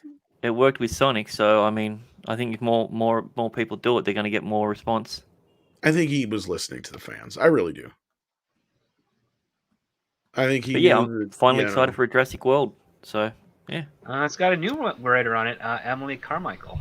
Oh, interesting. Bring it on, baby! I love the Jurassic series. Because I hated that second Jurassic World. Oh my god, was that bad? She did a lot of kid stuff, actually. Yeah, looks like looking here. Interesting. I had like the bed sheets and shit when I was a kid, dude. Hey, Daryl, how you doing? You still got the pillowcase. That's what I'm talking about. Hold on to that shit. That's classic right there. The original stuff, yeah. I seen. What do you guys think of the CGI? Do you think the monster or the dinosaurs looked okay? It'll never look as good as the original because it was dark. Yeah, it was fine. Tom, what do you think? Script? I think they use too much CGI now. That's the way I felt. The feathery things did not seem to translate well. Yeah, that's how I felt. When they re-released Jurassic Park in 3D, I went and saw that shit on shrooms, and it was like watching the movie for the first time. It was amazing, dude. I got the 3D Blu-ray. No, you're right, because I think there's like 52 digital shots in the original film, and there was like over 2,500 in the last one. And the way that film was shot, the frame within frame, the way that film was shot is just... You honestly, man, I don't appreciate another movie like it, because the panning, the zooms, the big scene, like when they're looking off into the park and you see all the dinosaurs, like they played to their CGI strengths, right? You get this. Well, that was kind of the reason that Spielberg went that direction, because he didn't want to stabilize the camera. He didn't want to be stuck every time he was going to do a stop motion dinosaur scene that he had to like lock off the camera and then because that was what the beauty of the computer is. It opened him up. Right, and that was kind of actually started with puppetry skills that he employed. And then if you're doing live action on the set, then you can just do whatever the hell you want as long as the shot ain't showing any of the mechanics. My God, like watching that shit in 3D, watching like the water drip off his fangs, off of T-Rex's fangs, like holy shit. Well, that's the beauty of it, is they sold it as there was like so much CGI in it, and like I said, really, there's only like 50 shots. Yeah, in the entire film. The rest of that is all live action, like all the raptors walking in, their feet. Those are just effects guys with raptor feet on. Right. and and it helps with Spielberg being probably the best when it comes to blocking and that in camera. Like the fact that he can place a scene better than anyone else helps, especially with the practical effects. Easily. Well, and he knew which guys to get, so he knew that he'd be able to shoot things the way he needs to shoot them. Plus, I think he listens to his effects guys, right? Because a lot of those guys will tell you you have to shoot it this way or it's not going to work, right? And there's a lot of directors who are resistant to that. To where I think Spielberg embraced that probably a little bit more, and that might be one of his tricks of the trade. But I don't know. I don't know enough about him, but I don't know if Script has any comments on that. But Well, I know he's a good team player, and the fact is that he knows how to communicate effectively with crew and with talent. Like Lucas is really good at communicating with crew because it's all mechanical, but with people, Right. he's not. He doesn't quite grasp them, or at least care enough to grasp he's them not the good way at Spielberg is. emotional things. He's good at techie things. Yes. Yeah, like he'll say, "I want this emotion," and the actor will have to do it. But Spielberg will say, "I want you to be feeling this way and trying to do this and reconcile with that." And Or do you he'll remember go a time very in your far life where you to felt get like that this? performance. Yeah, he'll do everything he can to get the performance out of you, where George Lucas will just mechanically ask for the performance. Yeah. Well, Spielberg is known to be really good talking to people. So, Yeah. Goddess of Whim says, I've always wondered how the dinos would survive in our atmosphere now. The air quality is dramatically different, or is that another frog DNA thing? Partially, but I think also the fact that I'm sure they did, they had to genetically alter them. And that's kind of what BD Wong was saying from the start, is they're not even remotely what an actual dinosaur would be. Because just They within have the same skeleton, but not much else. yeah, because, well, not only that, it also covers their tracks that between the time the original Jurassic Park came out and now the amount that we know about dinosaurs is like twice as much as we knew then. So much. Well, we did actually know that they were more bird-like or more related to bird-like years before. Well, there was debate the on movie, that but the still, thing is but that yeah. there's so much popularity with regards to like the lizard interpretation of dinosaurs that's what they just stuck with for marketing purposes because it would be more entertaining to see, dragon-like beasts, essentially. Yeah, well, I mean, it's the same thing with like the Dilophosaurus. There's actually no evidence to suggest they had Sorry, a frill fixed. or spat venom. So it's Yeah. just one of those things that they play up, No, absolutely. And again, a lot of that stuff was going off assumptions. And like I was saying in the script, like, yeah, there was that one guy that they actually make fun of him in the second Jurassic Park movie. Like they have a character who's just like him. I can't think of his real name, but he was the one who posited the whole, I mean, now I think it's more than a theory. Well, but Alec like, Grant's character thinks that is they're more based on bird-like. him too, and he's based on him, yeah. And Yeah. that's the whole thing. And like, so there was a lot of debate at that time because originally, it might even be on the Blu-ray. I don't know if it is or not, but I remember watching a Nova special on PBS where the whole thing was surrounding the debate. And it was like that guy was like one of the main focal points of the whole special. Guys, we have a yeah. problem. I was just rewatching this is breaking news here. I What's was up? just rewatching the trailer, and I'm very upset because amongst all the dinosaurs all over the planet, I'm not seeing diversity and inclusion. You're not seeing Mexican dinosaurs? No. Well, I'm I thought they sombrero saw those dinosaurs. little ones. Weren't they in there? guys, I'm not seeing it. I'm not seeing the rainbow here, guys. Oh, We've got a Oh, no, problem. the rainbow was in the feathers. I'm not. Yeah. Oh, we gotta have you more on. You're funny. I like this guy. oh Lord. And then we got member Werewolf has been a member for 8 months. Thank you for that. And then Planner Aspect sent us a super chat. Where'd it go here? I'm let's see it here. Where'd it go? I'm not surprised considering we're talking about Jurassic. There it is. Okay. Thank you for that, Six. Planner Aspect says all the dinosaurs inject this into my veins. I know, right? I watched that preview they had a couple months back with the T-Rex, which they actually showed a shot again. I've been hearing this trailer where he takes over the drive-in. That was fucking awesome. This is the kind of movie I can't wait to see. I just want to see a bunch of people get killed, trampled, stampled, any word you can think of. I just want to see it all, and I want to see dinosaurs just taking over the earth. Yeah, I just want to see the victims being diverse. That's all I want. I don't Nice give a diverse fuck range what of color they victims. are, as long as they all go down the same way.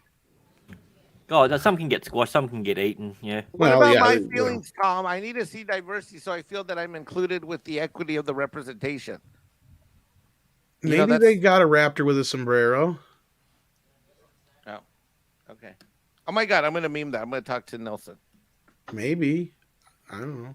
They all do come from South America, though. That doesn't count. That doesn't Yeah. count. Nope. No, it has to be Central America. Or... Yeah, Oh. I need South Isn't America, it? Central Well, yeah, it America, is, yeah. North America. I need African dinosaurs. I need Middle Eastern dinosaurs. I need dinosaurs. What about Australian dinosaurs? Don't forget us. They don't count because I read on Paulie's Twitter. pissed I made a sombrero joke. Yeah, I'm sorry. any albino dinosaurs cannot be included because that's what they say in Hollywood. Mikey started it though. Mr. Tickle Trunk says, if you look closely, you can see one dino is Jewish. Oh, why were you looking there? Dude, I totally forgot this. So I spent What? a lot of years. Oh, sorry, I didn't mean to interrupt you, man. No, go ahead. No, I was just saying I spent a lot of years volunteering at my local museum, and a lot of these guys know all these paleontologists, right?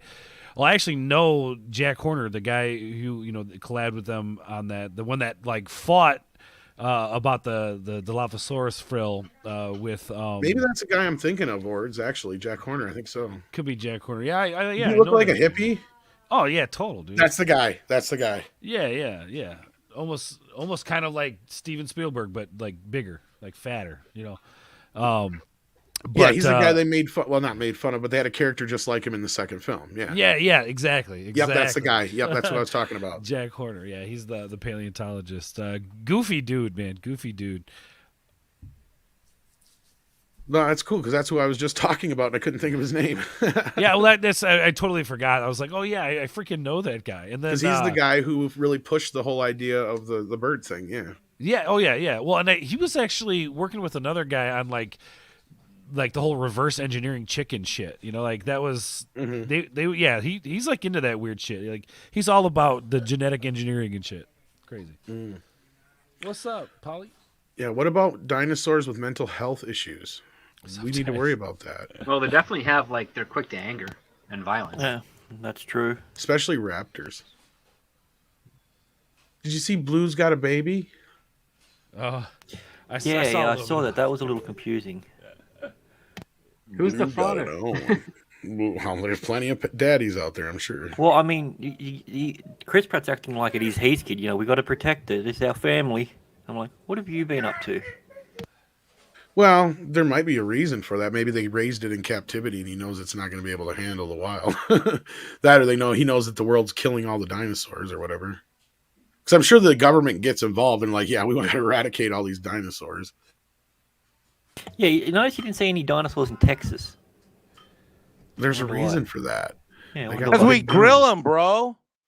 Yeah, you'll have some brontosaurus burgers and ribs like Fred Flintstone. Carne asada brontosaurus. Mr. Tickle Trunk also sends in his little member chat thing. Doesn't say anything, but he's been a member for 8 months. Thank you so much. He's also a wrench, or at least he should be. And yes, Blue baby she has a baby now. Yep. I bet T-Rex. Well, it might be gamey. I think T-Rexes taste a lot like chicken. They might. I was thinking compies might be good. Yeah, that would be great. Just over, just wrap them in a bit of foil, throw them on, on some coals. I think that would be great. Like little chickens, yeah. Yeah. Bit of hot sauce, you'd be laughing. Yeah. Or some chipotle. Mr. Tickle Trunk's in the house. Check out Ord's Board on Twitch. That's right. It's really fun to hang and lots of fun music, yelling, and Ord's with his eyes half wide open from the devil's lettuce. Chill as fuck. Now, you also have a new channel here on YouTube, right? Because the other one got shut down. So how's the new channel going, Ords? Thank you. Not good. Thank you. Sorry. Put the pipe down and answer He's the on question. delay. He's on delay. No, I fucked up, man. I was supposed to put a pizza in the oven for Kashik, and I fucked up. Thank you, Mr. Tickle Trunk. I love you. It's gonna be 20 minutes late. I love you. Like I come back and the streams ended. Okay, You guys thanks are all for clearing gone and that up. shit. Yeah, you'd been like passed out. But no, how's the new channel going, man? It's going. It's a thing. Sunday mornings are great. Those are fun to get to hang out with Tom. If I wake up, yeah. If you wake up, we do like a wake and bake podcast, which is fun. Mike's been in the chat and checked that out, so that's nice. We're doing retro gaming on the channel as well now. Playing games, it's called Retro Replay. Well, we do shit like that. I can play Mario. See, that's the kind of shit I'm talking about. We're going back and I playing can the beat old... Mikey on Galaga. See, we need to have a Galaga tournament. That's what we need to do. But yeah, so it's like games like that, like we played when we were kids, right? It's just going back and kind of reliving that spice, and kind of taking our mind out of all the bullshit that sucks today and going back to a better time. It's like Mikey actually might be able to beat me on that. I don't know. What's your all-time high score? I don't know. I've gotten to like the 5th or 6th level. Oh, slime you. Oh, you asshole! I gotta get You're better just again. getting started, buddy. You're just. God, shit. Oh. I should have known better. They're roasting me in the chat. That's great. Why are they roasting you? Nah, Mr. Tickle Trunk, or just on a natural delay because no of the Chihuahuasaurus Rex. Jay Ice asks, "Why is there no Chihuahuasaurus Rex? Ain't getting my money." Thank I hear you, you, sir. Jay. That's good. You got Mike's support. That's Thank good. you, sir. Hey, we got Gary with a J in the chat. How you doing, buddy? Hey, Ben. And then we got Six sharing your channel there. Yep. There you go. That's the other channel, but that's cool. I got That's two the other channels. channel. Okay, Yep. so either one works. You'll get you got Orange directed World to with the all other of one, right? Yeah, if you go to one of those, you'll get directed to where I'm at all over the place. So it's good. Gotcha. Either one works. Okay. So is there anything else did anybody want to talk a little bit more about the Futurama Bender thing? I know we kind of jumped out of that real quick because Gary popped in. So I don't know if anybody wanted to add anything to that. Just at Phil Lamar to give up some of his money because of his love for diversity, inclusion, and equity. And the answer to your question from earlier, Script, the only person I saw that they mentioned that's coming back as far as like behind the scenes was Cohen. Oh, David X. Cohen? Yeah. Oh, man, he needs the rest of those guys. I have no idea if anybody. They just mentioned his name. I didn't see anybody else through my skimming of the original story. They may have more. I just don't know. Mike might be able to find something on IMDb Pro. I was actually looking right now. I knew you were. So funny. I was like typing. And Pop Culture Minefield says they're going to drop their new Scoop Zone a little late. There you go. There's the link for that.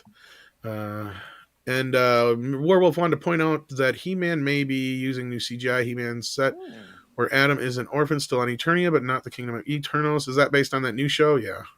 I wouldn't be surprised. There's surprisingly little stuff on here. Well, it was just announced, so. Yeah, there's nothing here yet. Huh.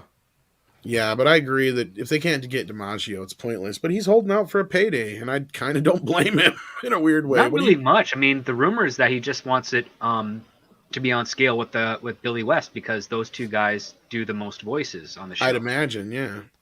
And Phil Lamar does kind of one voice. I was going to say, he's the face of it, if anything. Like, he's the one that everyone quotes. He's the memorable one. He's the one whose merchandise outsells everything else. Like, yeah, he's the head. He is the breakout star, yeah. I mean, he was meant to be the side joke, and he became, the Urkel, the whatever you want to call it, of the show, We have a member chat from DB Martin David that we missed earlier. Did I? Okay, what was it? He's been a member for 8 months. I thought I got that one. I guess he says he missed it. He just sent a thingy in there. It doesn't say anything. It just says comment. Yeah, but it says, it says the maximum effort puppy video is a great tool. Oh, I didn't even notice that. I guess I was thinking, okay. Jesus, my bad. That's why you have me around, Tom. Okay, well, let's do the maximum effort puppy since that's what he wanted. So sorry I missed that, D, but I just thought it was a standard thing. I didn't realize. Yeah, let's do this one. All right, you guys like that one? Yeah, I know you like this one better. Oh,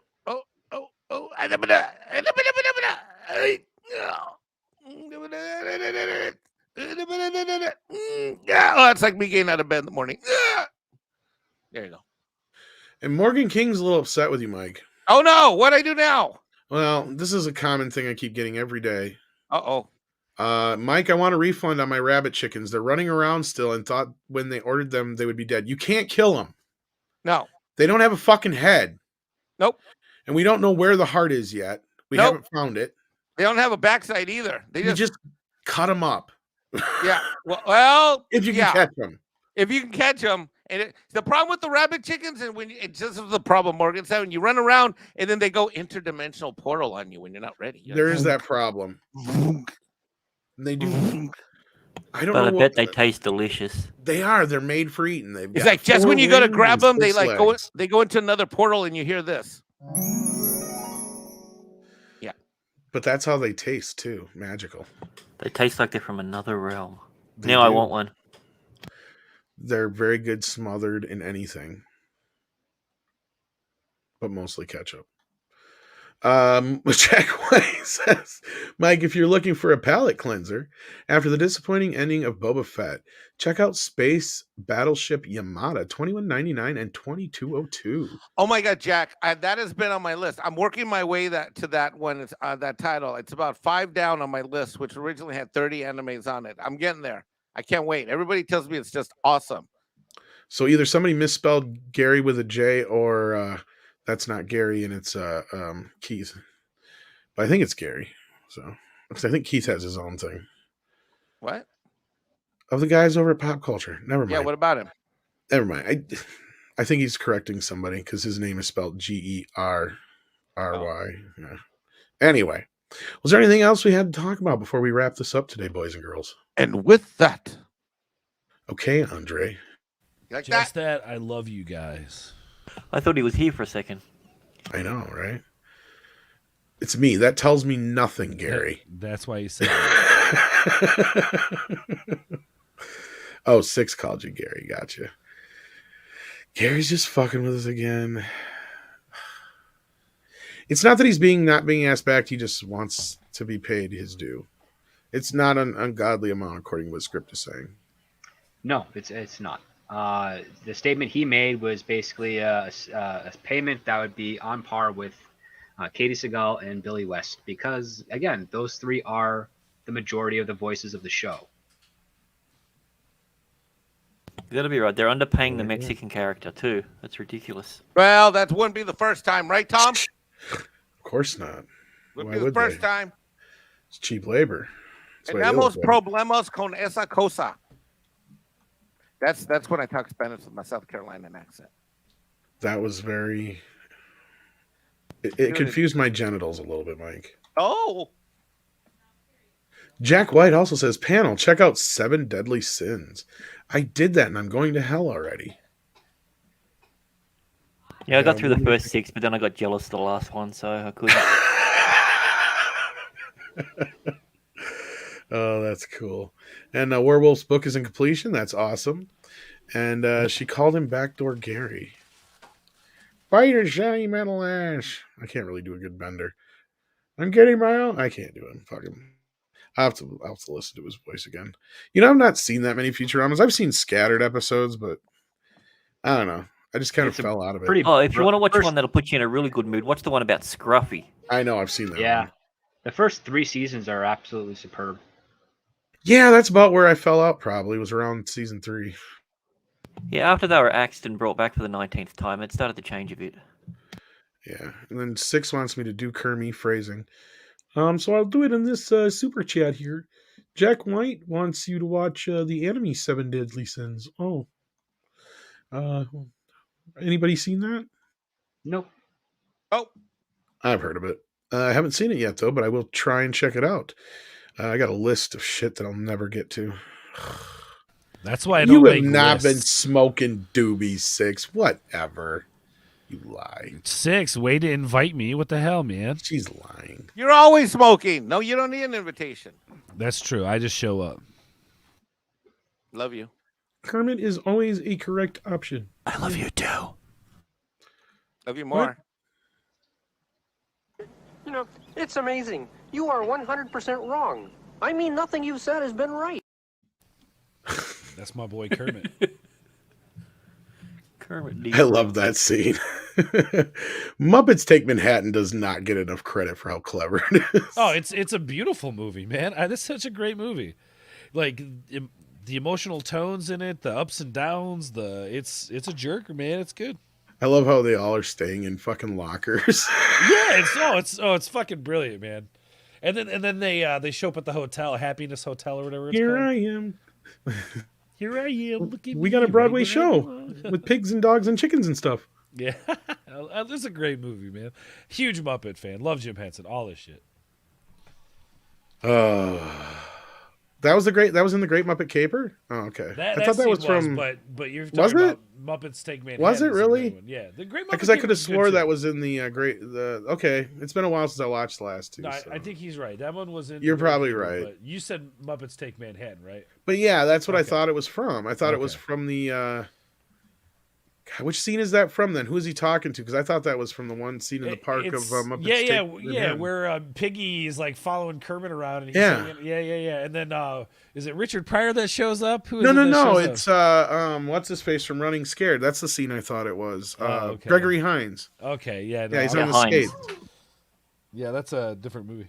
Oh, is it? Okay, I was in the wrong scene then. Okay, that's why I thought that. It's been so many years since I've watched. I'm sorry about that. Yeah, that's a great movie though. No, the first one's the one I've seen the most, and then probably Christmas Carol, just because of almost every fucking year it's but I love it. Dude, that's the guy we got to reach out to get Steve Whitmire on. Yeah, except for I've said some bad shit about him. Yeah, Not well, horrible it's gonna shit, but I don't think it's gonna happen. I've said that his Kermit was not that great. Right. See, I grew up with it, so I like it. Multiple times. Yeah, I've said it multiple times, but I love Rizzo. He is Rizzo. I mean, Yeah. I just didn't like his Kermit. I just. That's okay. I liked it. That's what I grew up on. Like the Muppet Christmas Carol was probably my favorite movie growing up. When I was He a was kid. good. It was just I mean, who else were you going to have take over that role? me.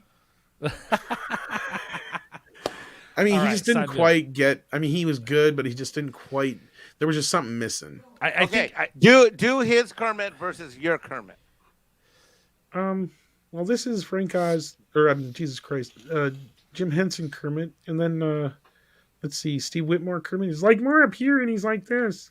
yeah, he's I can't he's a even bit do his. he's a bit higher. And I'll say this: his hand movements when it comes to puppetry is a huge thing. Now, I do not like the new guy's voice. Oh, but I think- hate the new guy. But I think he's got the hand movements down. I think he captures could be, but- that Jim hand movements down, but the voice is fucking terrible. So I think Steve Whitmire is definitely obviously second because Jim Henson being first. But I mean, who else are you gonna have take that over? I mean, that's such a pivotal role. This is a character that exists on his own, right? Well, if I ever get rich, I will buy the Muppets. Dude, if I get rich, we're buying the Muppets and we're Sure. gonna do some cool ass shit with it. Oh, I I'm mean, sure I got don't care who plenty takes over in the future as long as it's Jordan Peterson. well, we'll have him on the show. There you go. Everybody will think it's Kermit talking and it's Jordan. Kermit, why are you so racist? Kermit, why are you so You're so racist? much better at that. Yeah, that's good. Yeah, I can do Yeah, I Kermit work. and I can do Gonzo. That's about it. I do it all right, Kermit. That was a pretty good Fozzie though. Can you do Miss Piggy though? No, that's when I All could Miss not do. Piggy is Fozzie with high pitch. Oh yeah, I guess that would make sense. Yeah, And it's all and it's Frank weird because Gozzo I could do doing it. Fozzie Kermit. And then Grover is just he adds a little bit of gravel to it, or is all. Yeah. It's I interesting. can't do Frank Oz's voices as good. No. Jim's is a little bit easier to kind of manipulate, but Ralph and all that stuff. I can't really do Ralph as good, but Yeah, love I'm it, only though. good at doing the Australian ones.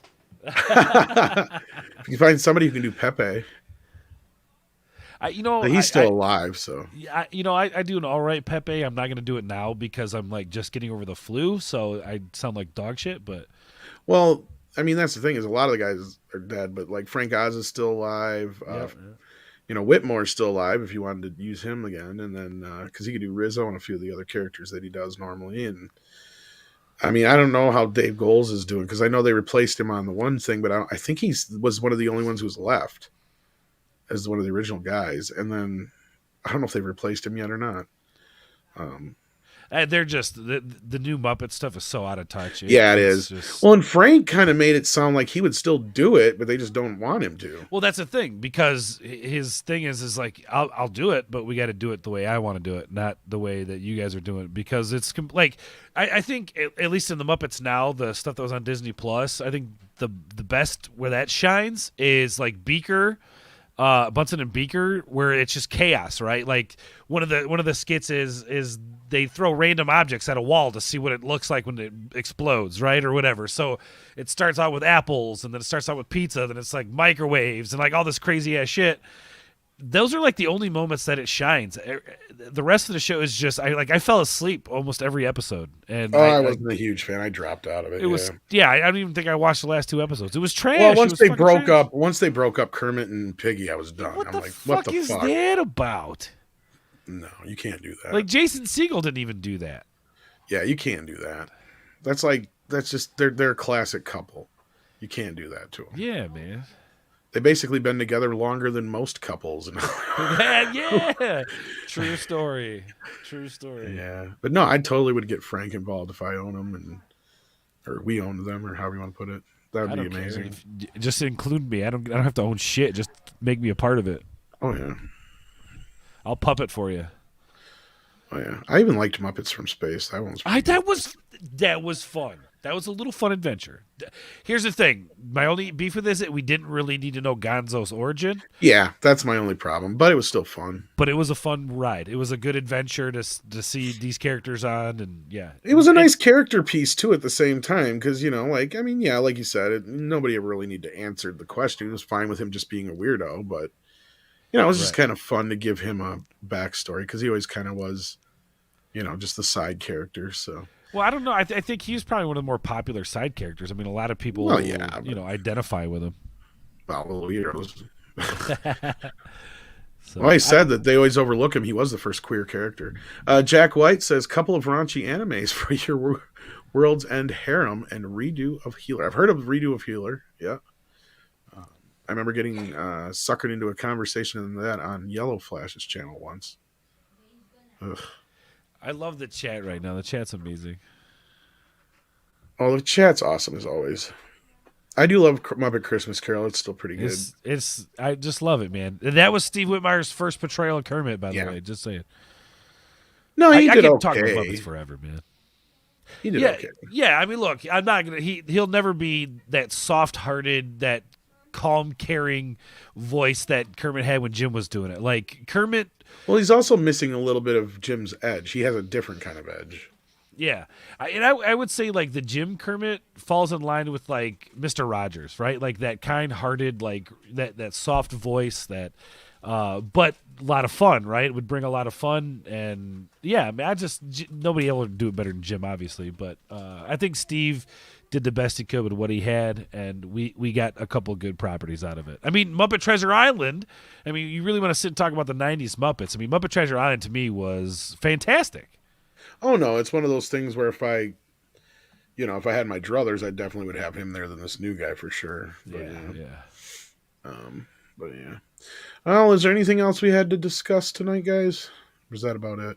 I mean, if you want to go another 2 hours on the Muppets. I'm sure I could, but Mikey, I think, needs to get some shit done. It's I'm sure we love Mike. Other people got shit to do. Yeah, I got. But we appreciate everybody listening, and we thank everybody for sending in the super chats and hitting that like button and share and the member chats and all that good stuff. And check out Ord's World. Grant's got a channel as well, isn't that correct? Yep, it's just this name, Mr. Grant Gregory. I'll be having a video out today or early tomorrow.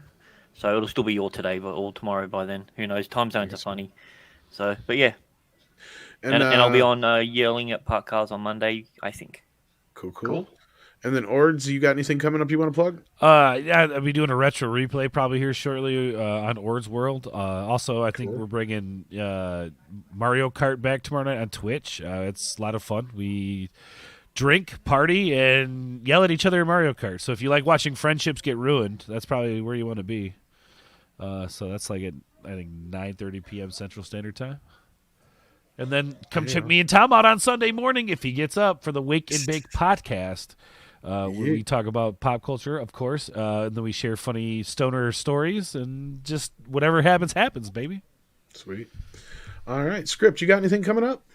Well, I was going to do a game stream on this Sunday of building Gotham City in SimCity 4, but it's Valentine's Day this weekend. That is true. So I do have Saturday morning free, so I might stream some of what's going on up in Ottawa, like pointing people to those live shows, since I'll be doing prep here, and then then back to normal stuff for the following week. Cool. All right, so check out those channels. And Mike, you got a little channel too, don't you? Why don't you ever put nothing on it?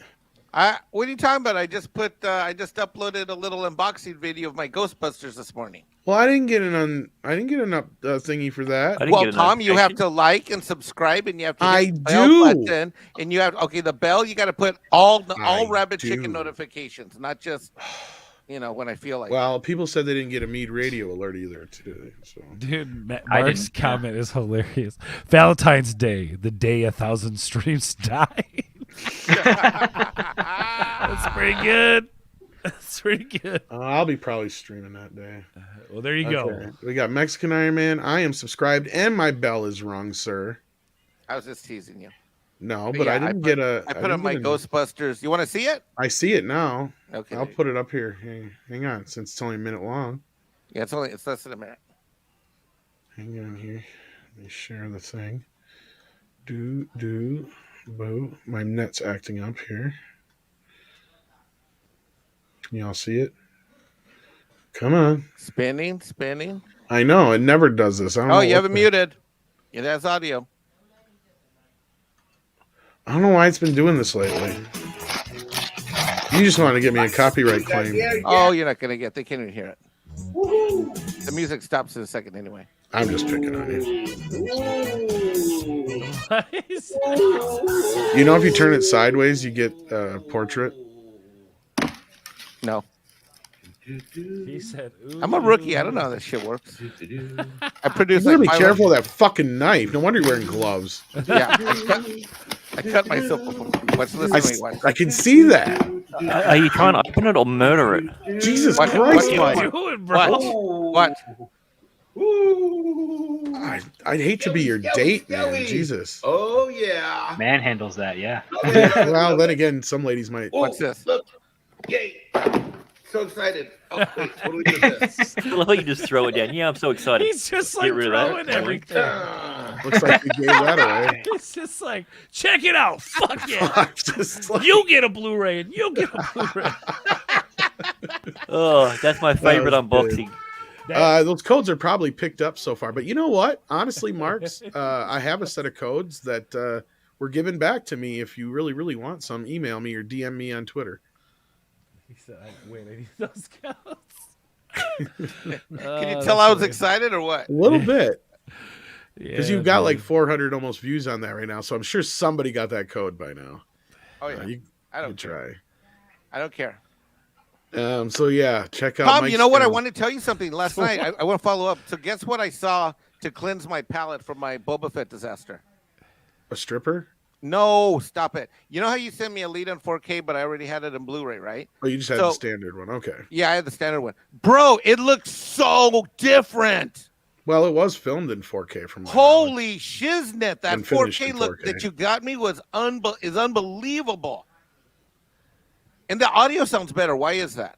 Is there some reason why it sounds They better might on my have a system? Dolby Atmos track that they didn't have or something like that on the other one, or it's hard to say. It might Like have you know when they're skating around the thing, it really rumbles. And on my standard one, it doesn't have that same. And I took one out, put it in, took the other one out, put it in, went to the same scenes, and it's like, wow, the black is so deep, the colors are vivid, and so thank you. I want to tell you. It might just because of the Dolby Atmos. Who knows? I don't know what kind of system you got, but Oh, I got a badass system. I figured as much. Yeah, I don't know. I'd have to look at the discs and see if there's a difference in the sound or not. But yeah, I'm glad that you got to cleanse your palate with that. Yep. Still doesn't mean I think Robert Rodriguez has any business in Star Wars, but yeah. Well, I don't think he. That's just it. I think he'd do fine if it was something that was his. Yep. This just doesn't feel like him. Yep.